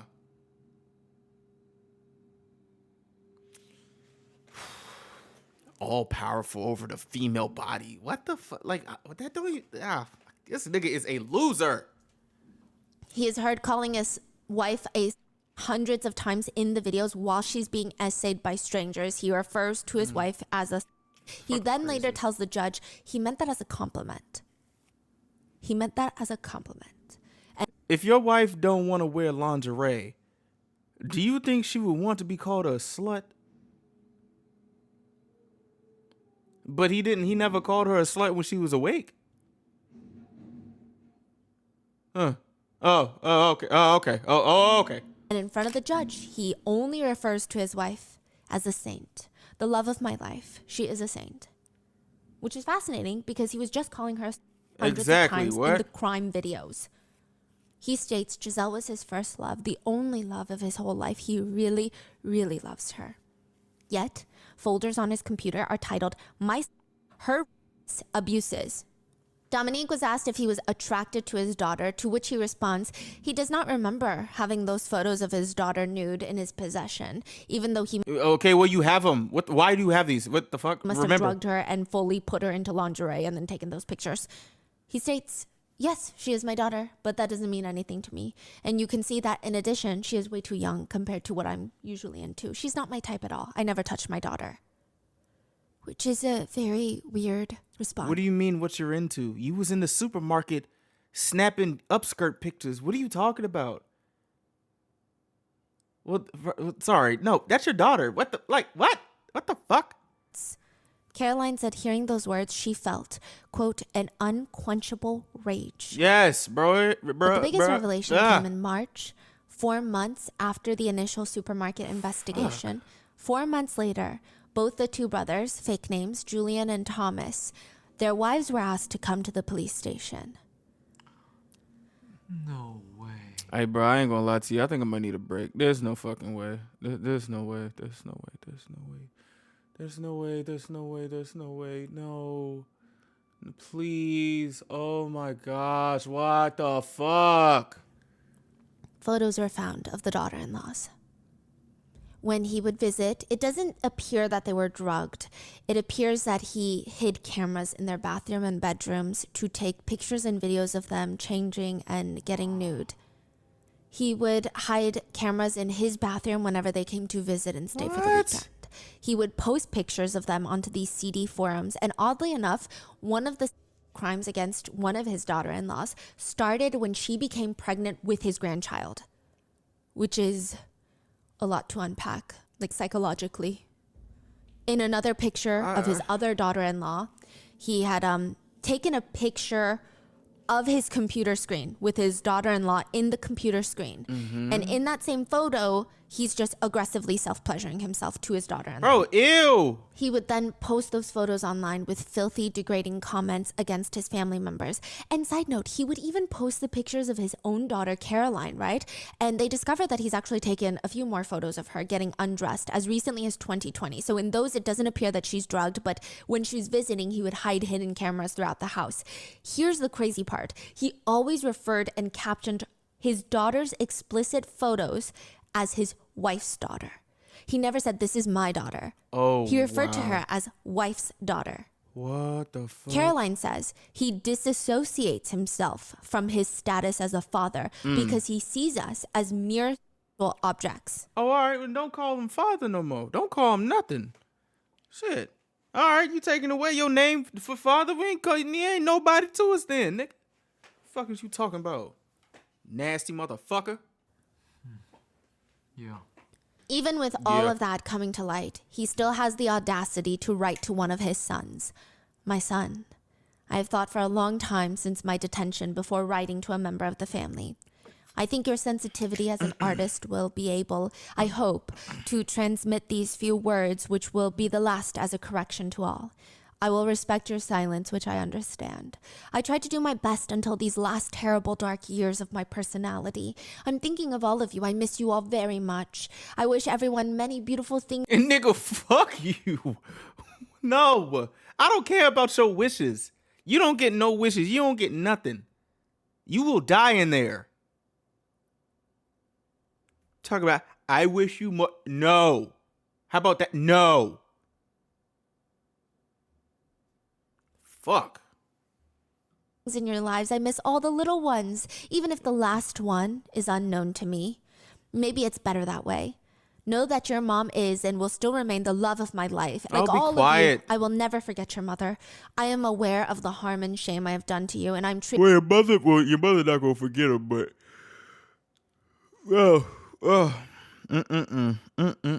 He's still writing. What makes you think they're gonna read that?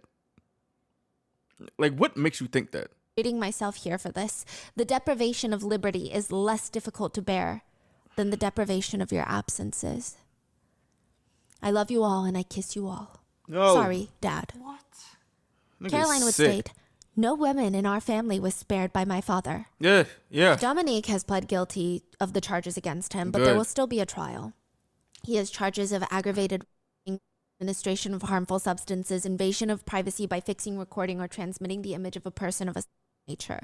A panel of 5 judges will determine the verdict and sentencing in December. Guillotine. The evidence against Dominique, there's no way he couldn't plead guilty. He had even gone out of his way to hide the medications he was drugging his own wife with. He put them in the garage in one of his hiking boots that he barely wears. And inside that hiking boot is a sock. Underneath that sock were the medications. What? Which, by the way, he was using a combination of lorazepam and Ambien. Lorazepam is typically used to treat anxiety disorders. It's a benzodiazepine. It essentially causes these calming chemicals in your brain to work better. It essentially tells your nerves to relax, slow down. You will feel less anxious, less worried, a bit sleepier, and your muscles will relax. You know what's crazy? He definitely was saying, like, she needs to relax.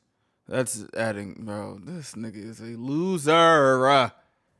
It's pretty strong. It makes people feel very sleepy. You're not allowed to drive. You're not supposed to drive or even ride a bike while taking lorazepam. It's more often than not used as a short-term medication. Okay. More severe side effects include, which at this point, Gisèle was likely feeling some of these severe side effects: weakness, slurred speech, blurred vision, memory problems, short-term memory loss, loss of consciousness, and coma and death in severe cases. Oh my gosh. Most medical professionals will typically advise, if you experience even a little bit of any of these above symptoms, you need to seek medical attention immediately. An overdose of lorazepam is life-threatening. Side note, a lot of people think that the doctor should also be investigated because he's getting a lot of these prescribed to him. He's getting a ton of lorazepam and Ambien, 450 tablets in the space of a year, which is a lot. Additional evidence on top of that, he has all these files saved under abuses. He posted photos of his family members all over the internet with degrading comments. The evidence is seemingly never ending, and it does not appear that he's going to be finishing off this trial with the potentially last remaining ounce of dignity that he may have. He has since the start of this trial this month, taken to trying to make it seem like his wife Gisèle had multiple affairs outside of their marriage. He has also tried... Isn't that embarrassing to you? That your wife is stepping out on you multiple times? But, like, that's still a moot point. It don't matter what she did. She did not deserve this shit. I don't give a fuck if she cheated on you 17 times. I don't understand how you just gonna, like, think, like, this is gonna fly. Like, what? And it's not even that. You literally were preying on damn near all the women of your family. Like, what the hell? What are you going to say about your daughter? Like, huh? What are you talking about? Yeah. He's also tried to blame this on the fact that his dad was not a good man. He also alleges that he was essayed as a child when he was hospitalized at one. Sometimes, or what is it? What is the thing that perpetrators, or I don't know the specific type of what's it called, but I believe there's like a study saying like people who commit these things, it was done to them. Okay, I understand. You still did it in your adult age. Like old age too. Like what? Point for a sickness that is now caused something in his brain to get messed up. He is facing 20 years in prison. That's it? What? 20 years. That's it? How is that possible? Because he's 68 or something? 20 years. So people are upset about that. They're trying to get more. How old is he? He is 71 now.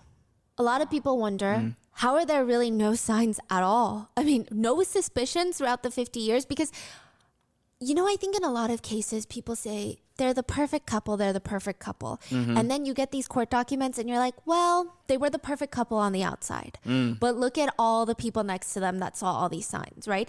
So people are unsettled about this case because it truly feels like they were the perfect couple. Like the whole family was confused as well. Were they just extra oblivious? Was it right in front of their face this whole time and they just didn't see it? Would anybody else have seen it? In the book, Caroline tries to recount any and all red flags that might have come up over the years because maybe it can help somebody else. And she says, there's really none. These are the only ones. Gisèle had a falling out with one of her best friends from college. This best friend would often come over to stay with the family, but Gisèle's kids knew her well. They loved her. They all like her. One day, she's just no longer part of their lives. The story that Gisèle's kids heard were little bits and pieces, and there was some sort of big falling out between Gisèle and her best friend, and for some reason, their dad, Dominique, was a big part of it.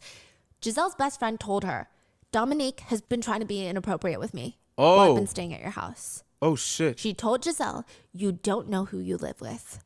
You don't know the man that you're sleeping with. It's time to open your eyes. Your husband is not who you think he is. Oh, my goodness. Her husband?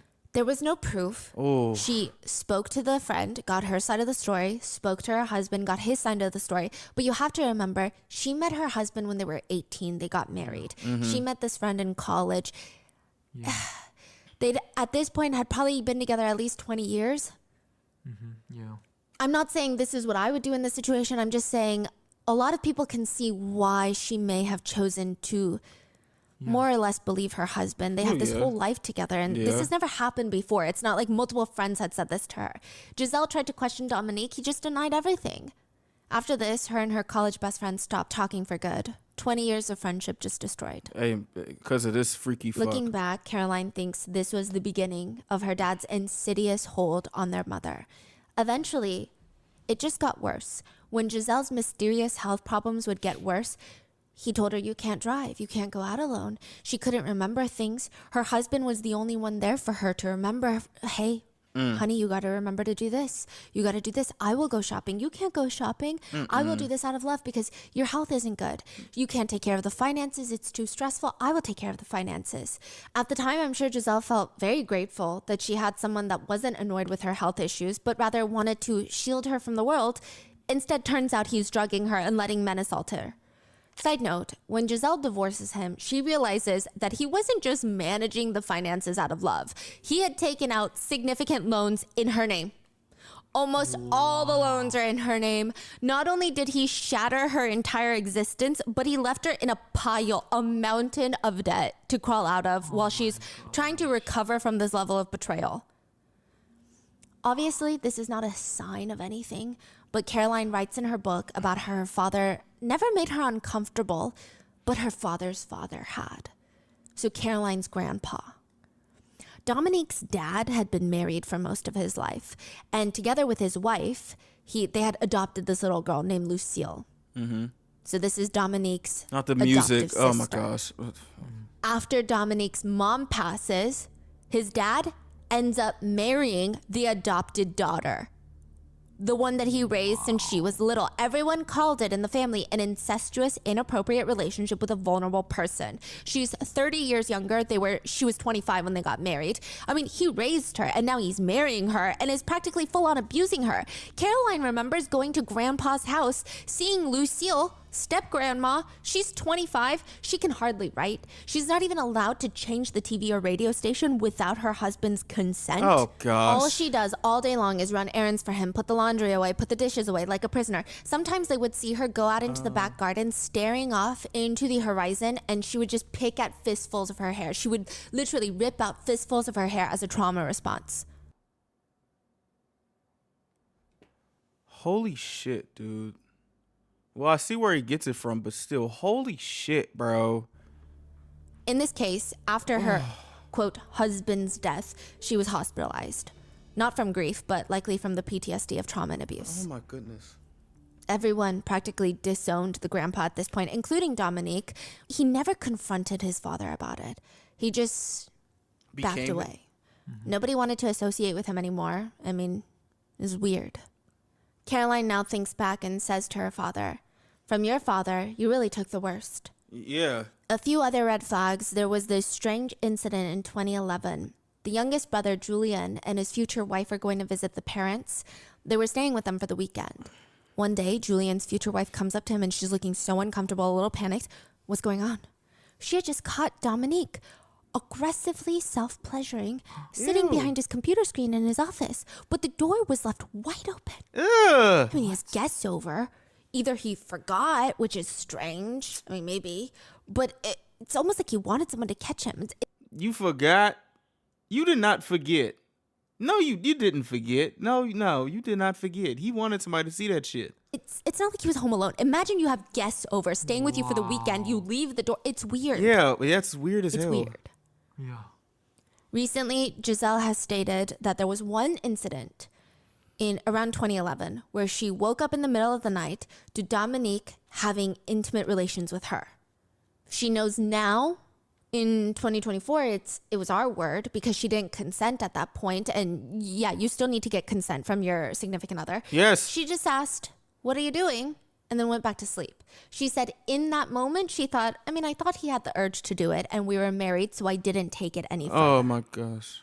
There was another incident in 2015 when Gisèle looked over and saw a text message from an unknown number pop up on Dominique's phone. The text read, "I did not receive the photos yet."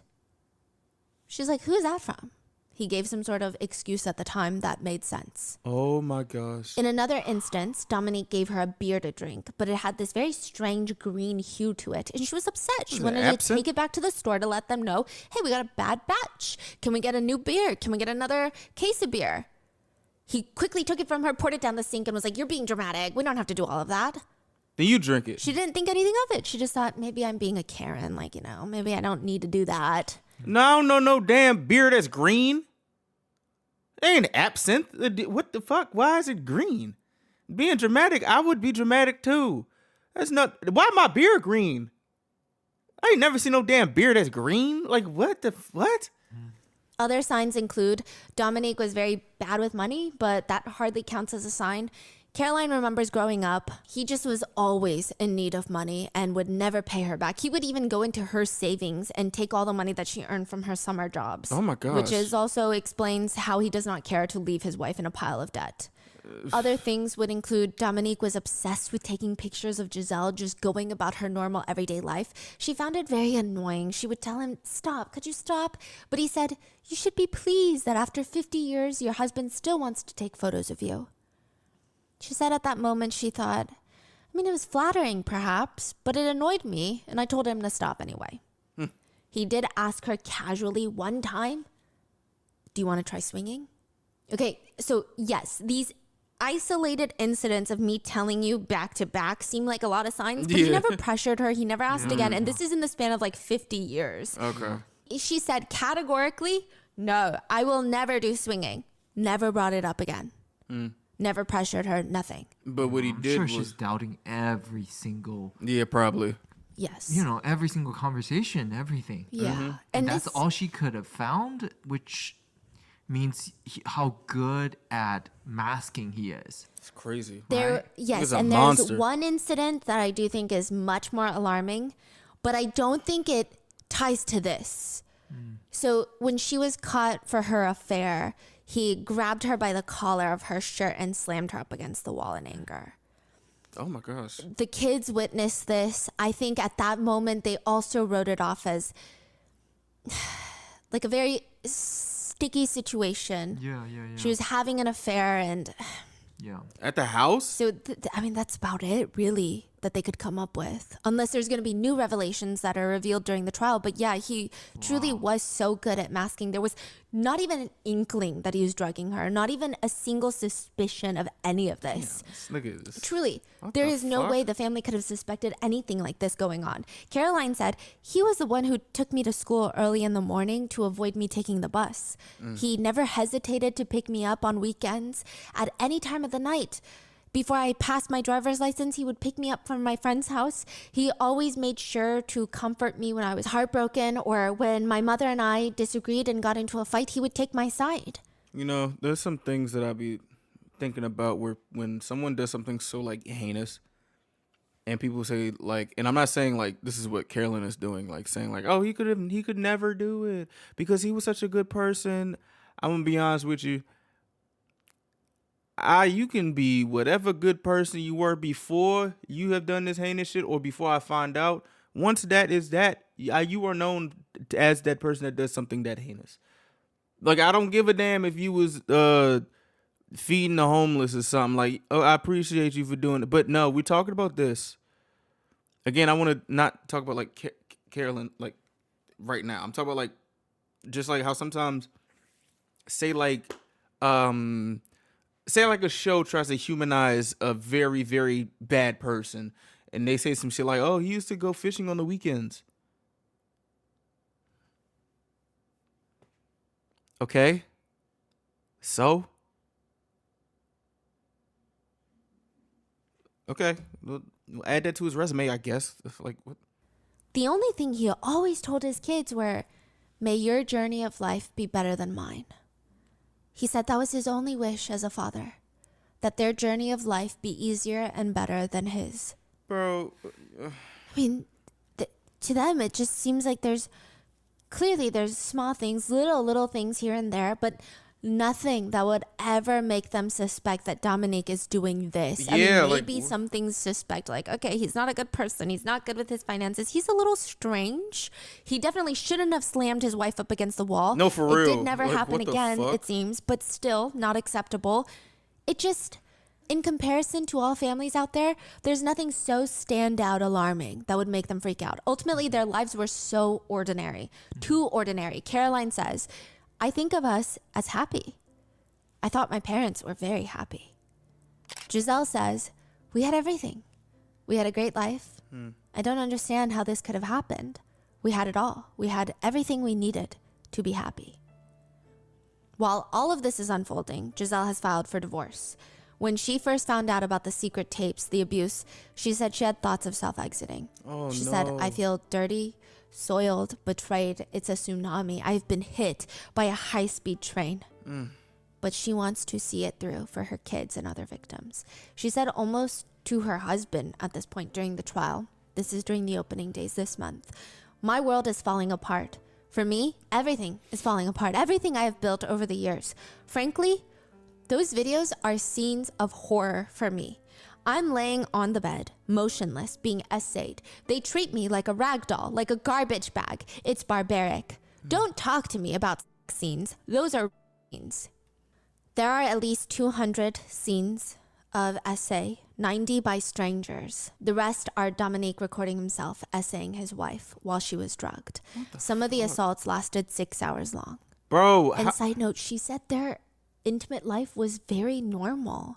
They were very intimate and had good relations. There was no inkling that he kept asking her to try, quote, darker stuff. You know, there's nothing. There was no like, hey, pretend to be asleep. There was nothing. what? Caroline, Dominique's daughter, has stated in her book, being the child of the victim and the child of the perpetrator is a terrible burden. In an instant, my life wavered in a dizzying way. The past has been swept away, but for what future? Our family's shipwreck is like a labyrinth where for nearly 2 years, each step forward has opened a new door to more sordid revelations. Okay, she's I poetic. tried in vain to detect and understand the true identity of the man who raised me. Even today, I wonder how I did not see anything, not having suspected anything. I will never forgive what he committed over so many years, yet I still have the image of the father I thought I knew. I still dream of him. He talks to me in my dreams. And we laugh. We are together. Damn. Waking up brings me back to a nightmare now. I miss my father, not the one who will stand before the judges, but the man who took care of me for 42 years. I loved him so much before discovering this whole monstrosity. How can I calmly prepare to face him in trial? She says about him going to prison. At first, a voice whispers to me, has he been able to adapt to prison life? Does he suffer from our absence, from loneliness? What about the violence in the closed environment? A second voice screams at her, this is justice. When you see the harm he's done to us, to mom, to us, to our family, he is reaping what he sowed and he deserves it. Yeah, I was about to say, her level of empathy is it's very good. Actually giving a fuck, I mean, is her dad. But then again, I'm kind of glad that other voice is saying, fuck that, fuck him. I don't give a damn. It's a good balance. It's a good balance. This is probably one of the most powerful books I've read in a really long time. The way she writes is just so raw and unforgivingly honest. I mean, she writes about how with the upcoming trial, she's scared. She says, I'm afraid I won't be able to hate him. And she wants to tell him, That's her right. the happy That's her image right. of our family has been shattered. Now you are the organizer of orgies, and you're a terrible liar. Mom tells me about your last breakfast you had together. Absolutely normal. How much insincerity is required for someone to convincingly show a near comical level of tranquility for all these years? What if an overdose had killed my mom? What if she hadn't woken up? Not for a moment did my father ever think that my mom's heart might not hold. Caroline says, I feel betrayed and I feel ashamed to be a daughter of this torturer. And just because the whole family is solid to some degree after this, it's not like they can just lean on each other and move on. They are now, But in the beginning, in 2020, when all of this was unfolding, it was very rough. Everyone was recovering slightly differently. For example, in the very, very beginning, Caroline remembers sometimes mom would worry out loud, almost like she had, quote, Stockholm syndrome. She would hear her mom almost rambling. Your father is not well where he is. He's suffering, you know? I must have missed something in the last few years. I must have missed a sign. Caroline would have to walk away or hang up the phone. She almost felt betrayed by her mom in the beginning because not only does her mom know about the photos of Caroline, but she feels like she's almost siding with her dad, worrying about her dad. Why isn't she using all that energy to worry about herself or her children or her grandchildren who are... Hey man, listen, I'm not gonna put it as like a scratch on the character. That was her husband for 50 years. Like that's I can understand like something as conflicting as that, like, you know, being a thing. And I also can understand her anger too. You know what I'm saying? Like it's just one of those moments where it's just try to be there for them, you know?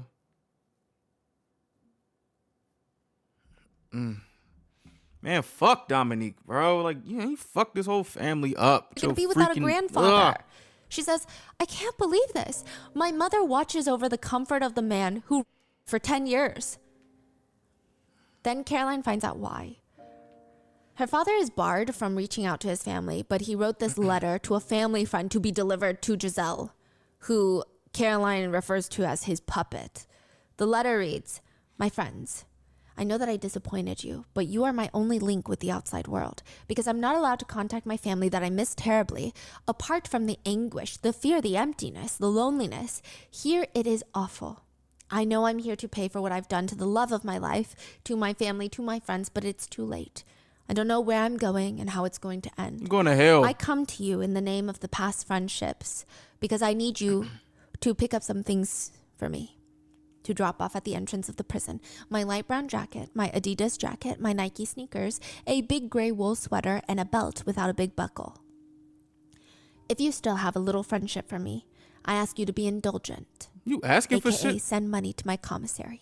I'm in jail for a long time, and I'm asking myself so many questions about everything. What is going to become home and everything else. That cell. The worst here is the boredom. We only go out for an hour a day on walks, and well, you're in there jail. are 2 of us per cell. It's quite hard for me. I don't sleep at night. I lose weight, but that's probably what I deserve. The end of the year without family is going to be very sad for me.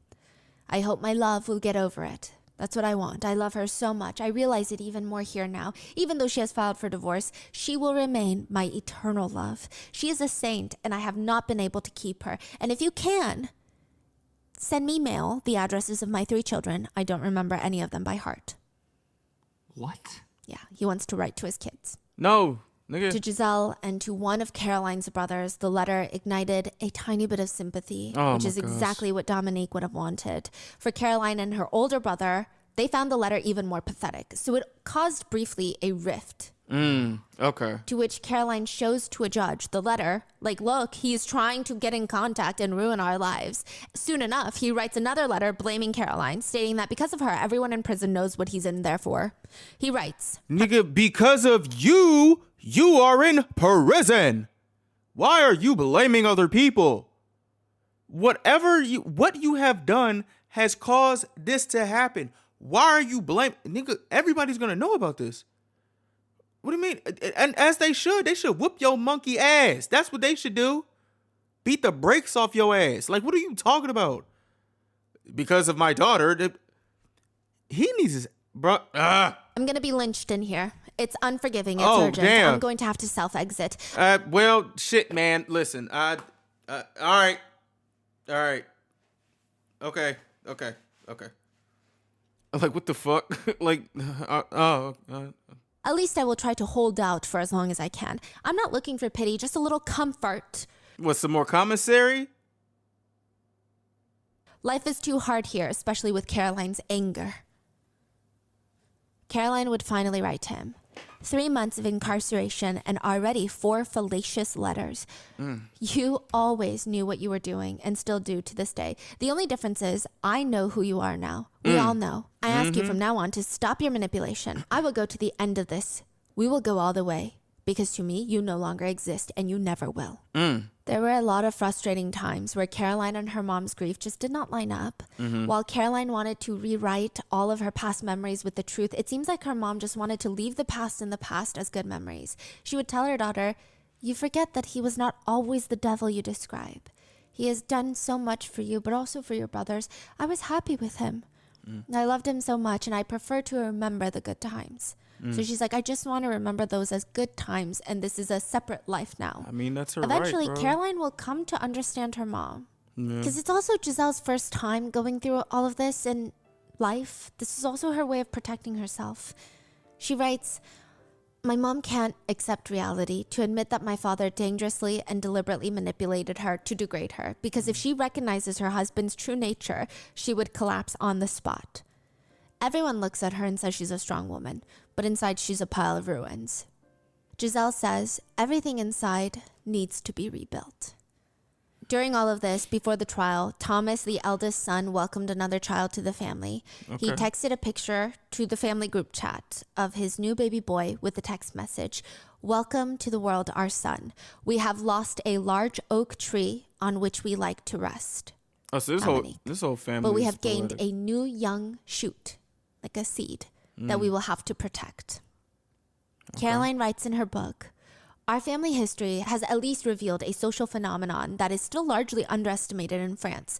Chemical submission is in the interfamily and social sphere. It is much more That is widespread than crazy. we think. We all know about date rapes, but can we imagine being chemically drugged and abused by a loved one with medication straight out of the family's medicine cabinet?" Shit. According to France's Drug Security Authority, 42% of, quote, credible reports of date drug usage in 2021 happened in the private sphere. So not at bars, not at clubs. It was between people who already knew each other. The effect of what chemical submission does to a family, I mean, it's pretty clear. Caroline says about her dad, "I had peace, you annihilated it." Many French netizens are calling for shit. this trial to help raise awareness of abuse of chemical submission within families. And it's not just within families, that's it's within tough. the whole social sphere. Many women in France have said the idea of an R-worder is still very much, in France, the creepy man in the alleyway. But in reality, it can very often be someone you know. More likely than not, it's someone you interact with. For example, a senator in France, 2023. Recently, a senator in France, Joel, allegedly drugged lawmaker Sandrine by allegedly slipping ecstasy into her champagne at his house for like a work function with the intention of essaying her. This is just weird. He kept insisting that they toast champagne several times, and she's like, why is he so adamant? She takes the champagne. It's unusually sweet. When she finally drank it, she starts feeling palpitations, sweating. Her legs start shaking. She leaves. She's like, I gotta go to the hospital. Something is not right with me. I feel like I'm gonna die. Oh my gosh. And he's following her to the courtyard. He's like trying to get her not to leave. She finally gets into the taxi, gets to the hospital, tells them everything. And she even says there was this weird thing he just kept turning on and off. Like he has a light dimmer. He keeps dimming it on and off, right? What? Why? What? The hospital said that increases the effectiveness of ecstasy. Oh. Whoa. Perhaps that was why he was doing that. Oh Regardless, my the police gosh. search Joel's home. They find ecstasy in his apartment, to which his whole argument so far has been, it's more so a handling error. He wasn't trying to drug her. He just mishandled the ecstasy. What? Because You tripped and fell and just plooped it in her drink? What do you mean mishandled? also have ecstasy tied to the inside of my sleeves when I pour my guest champagne. And if it slips, it's mishandling. He has been suspended and the case is being investigated. But the lawmaker Sandrine hopes that this will draw attention to the use of drugs to prey on women. Chemical submission. Oh, so shit. Netizens have also pointed out to this case, it just doesn't make sense that Gisèle had gone to so many doctors, neurologists, gynecologists during the time that this was happening, and nobody even theorized this could have been the answer. Nobody even suggested it to her, and she was like, no, there's no way. And also the things, like it said her brain was all right. So like they just concluded it as a medical mystery. There's not even training for doctors to pinpoint what someone suffering from something like this would look like. Many activists have also stated it's time for France to change some of its older verbiage of how they define the criminal act of R-wording. By the French law, it is defined as sexual penetration committed by violence, coercion, or surprise. Surprise. Many lawmakers want to What? change the wording to say explicitly, it happens anytime there is not consent. Yeah. Consent can be withdrawn at any moment, at Yeah. any time, and consent cannot exist when someone is impaired. Yeah. One thing to note is chemical submission is not only very hard to detect, it's also very difficult to treat. In the book, Caroline writes briefly about how when all of this was happening, she started having these crazy panic attacks. I don't know if it's a translation or if the word that was used, but she would go into these states of hysteria. She was losing her mind. I mean, nobody had ever seen her like this, to the point where she is hospitalized. Oh my goodness. She goes into the mental psychiatric ward and she's in a state of extreme distress. The doctors basically prescribe her and force her to take the exact pills that she was drugged. Whoa. They're like, you cannot leave until you take these anti-anxiety meds. You cannot leave until you take these sleeping medications, which is the last thing someone with this type of trauma is going to want to take. But they tell her, take the pills against your will, like your trauma, or stay hospitalized. Oh my gosh. Oh. So it's just another round of the same exact type of trauma. She would have to agree to take the pills to get out, but it's very unfortunate. Now, this is where it gets crazy. There are going to be potentially other trials for Dominique. He is being investigated in the essay and murder of a 23-year-old woman in 1991 and the attempted essay of a 19-year-old in 1999. What the fuck? Oh my gosh. Where some reports state a realtor was showing a house when a man pretending to be a prospective buyer shows up with a box cutter trying to essay her. She manages to escape. According to some reports, he has admitted to the attempted essay in 1999, but he denies being involved in the murder, even though the same MO was used. They were both realtors showing houses, and there was attempted essay involved or full essay in the murder case. Okay. Now, get this part. What? Remember how he gets arrested for taking pictures upskirt at the supermarket? That was actually his second time getting arrested for that. He was arrested before, but Gisèle never knew about it. Because they were like, you have no priors. You're free to go. Oh, hell They take no. his DNA samples and they do nothing with it. They don't test it in the database and they just submit it. Now, the second time he's arrested, I believe they had just opened up a bunch of closed cases. A 1999 attempted essay case gets opened up again. DNA is a match. Bro. And that is why they search all of his stuff. Wow. And they build this case against him. Wow. So it's not just by chance of hey, you are recording people, we're going to search all your devices. I'm sure they would have done that maybe anyway if it was the second time, but... Yeah, that's what I'm saying. Like, there's no way that at 60 years old or 50 years old is when he started. Yeah, like what? That's what people are saying. People are saying that he didn't start essaying his wife in 2010. That's when he started recording it. Like, there's just no way. Yeah. And the fact that he's 70, which means that he almost lived his whole life Without getting caught. Yeah. Which is... Scary. And the fact that his family did not catch on to anything. Also means those 70 people or 50 people would have gotten away too. Yeah. Yes. And all the other victims that they've also assaulted. Oh and my the gosh. CP files found Yes. on their Yeah. computers, So they it's would like have... you're talking about hundreds of people. Like the ripple effect that this is all would have gone Get 'em all. away Get 'em without a all. trace. And some netizens are saying if he is indeed involved in the 1991 murder, he could very likely have some of the characteristics of a serial killer. The way that he's able to compartmentalize his crimes Yes. is very serial killer-esque. It's not just a perverse man, which, I mean, is horrendous already. He needs to be thrown in jail. But it's a little more extreme It's than even that. more scary because how could he get away his whole life That's without fucking anyone crazy. suspecking anything? Everybody That's liked him. terrifying. Yeah. They said he was a pleasant guy. He was even asked, what would have happened if that, in the 1999 case of the attempted essay where your DNA was found, what would have happened if she hadn't escaped? I don't know. You were well on your way of essaying her. I can't tell you. Nigga, what? Later, he would tell the judge that he, quote, I had no intentions of essaying her. I just intended to immobilize her, perhaps just to look at her. At least as of right now, there's no firm answer on whether or not he will be tried for those crimes.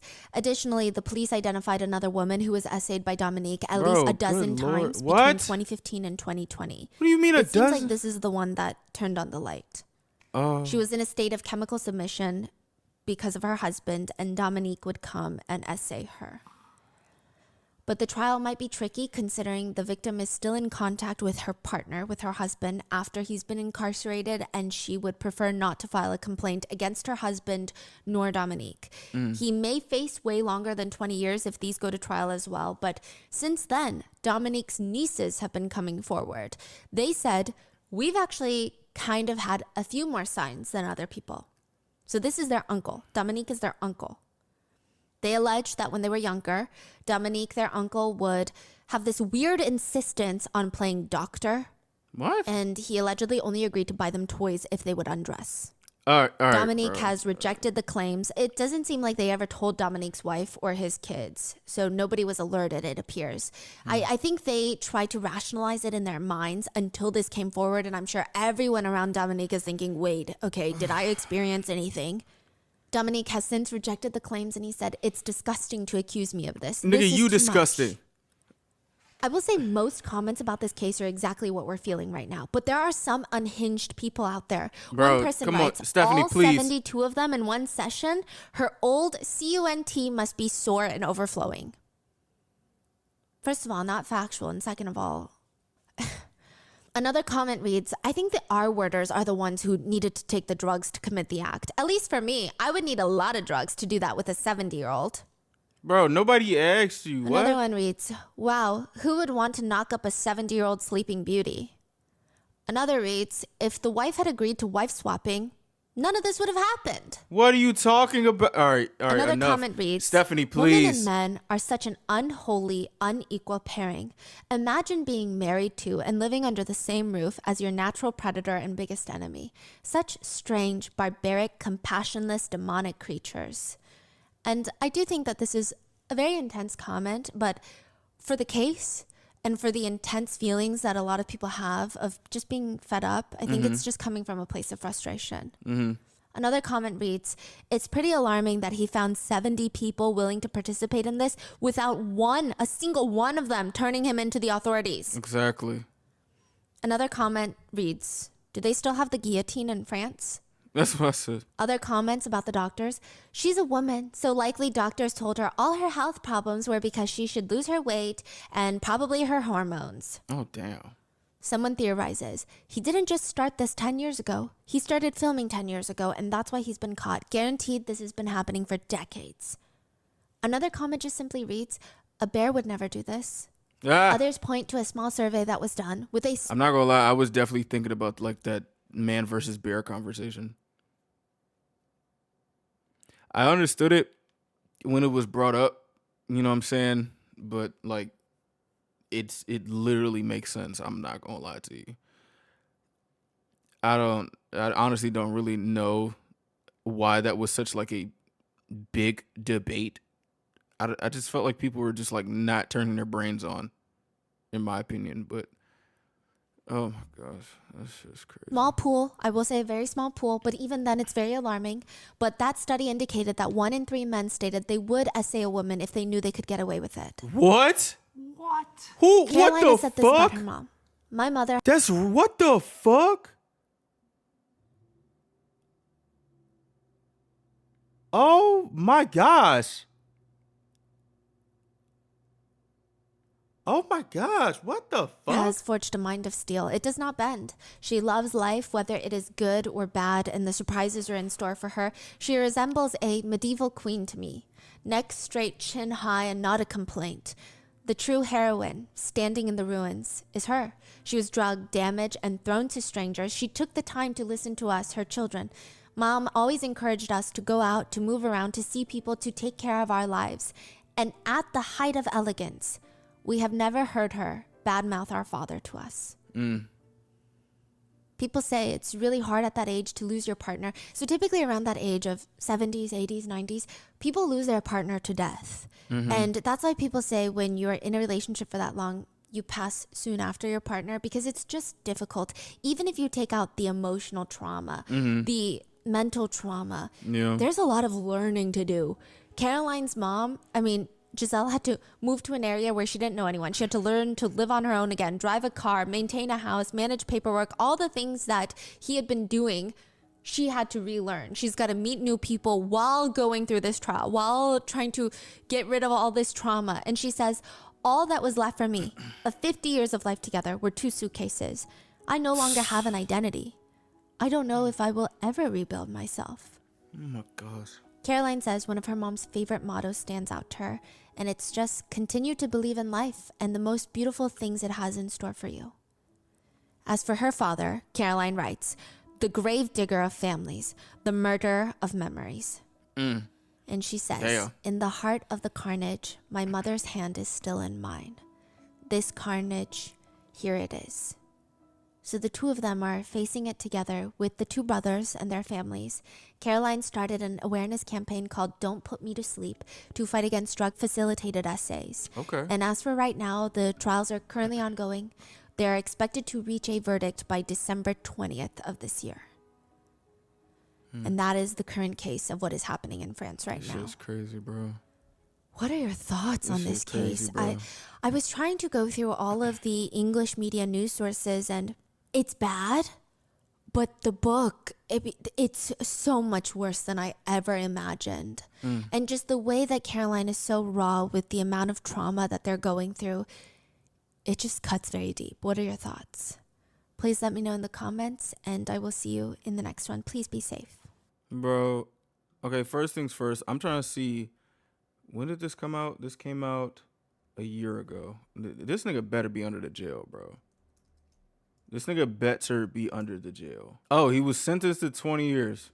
Maximum 20. 20 fucking years. Well, I hope he die in there. I ain't gonna lie to you. Fuck that nigga. Hey, first things first, I'd like to say, shout out to Gisèle. Shout out to Caroline. Y'all strong, man. I ain't gonna lie to you.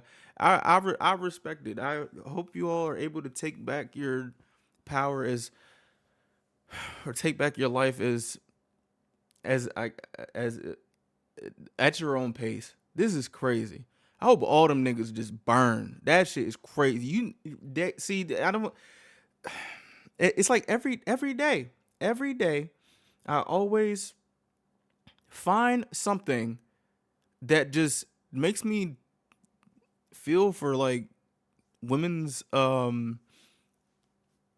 fears. You know what I'm saying?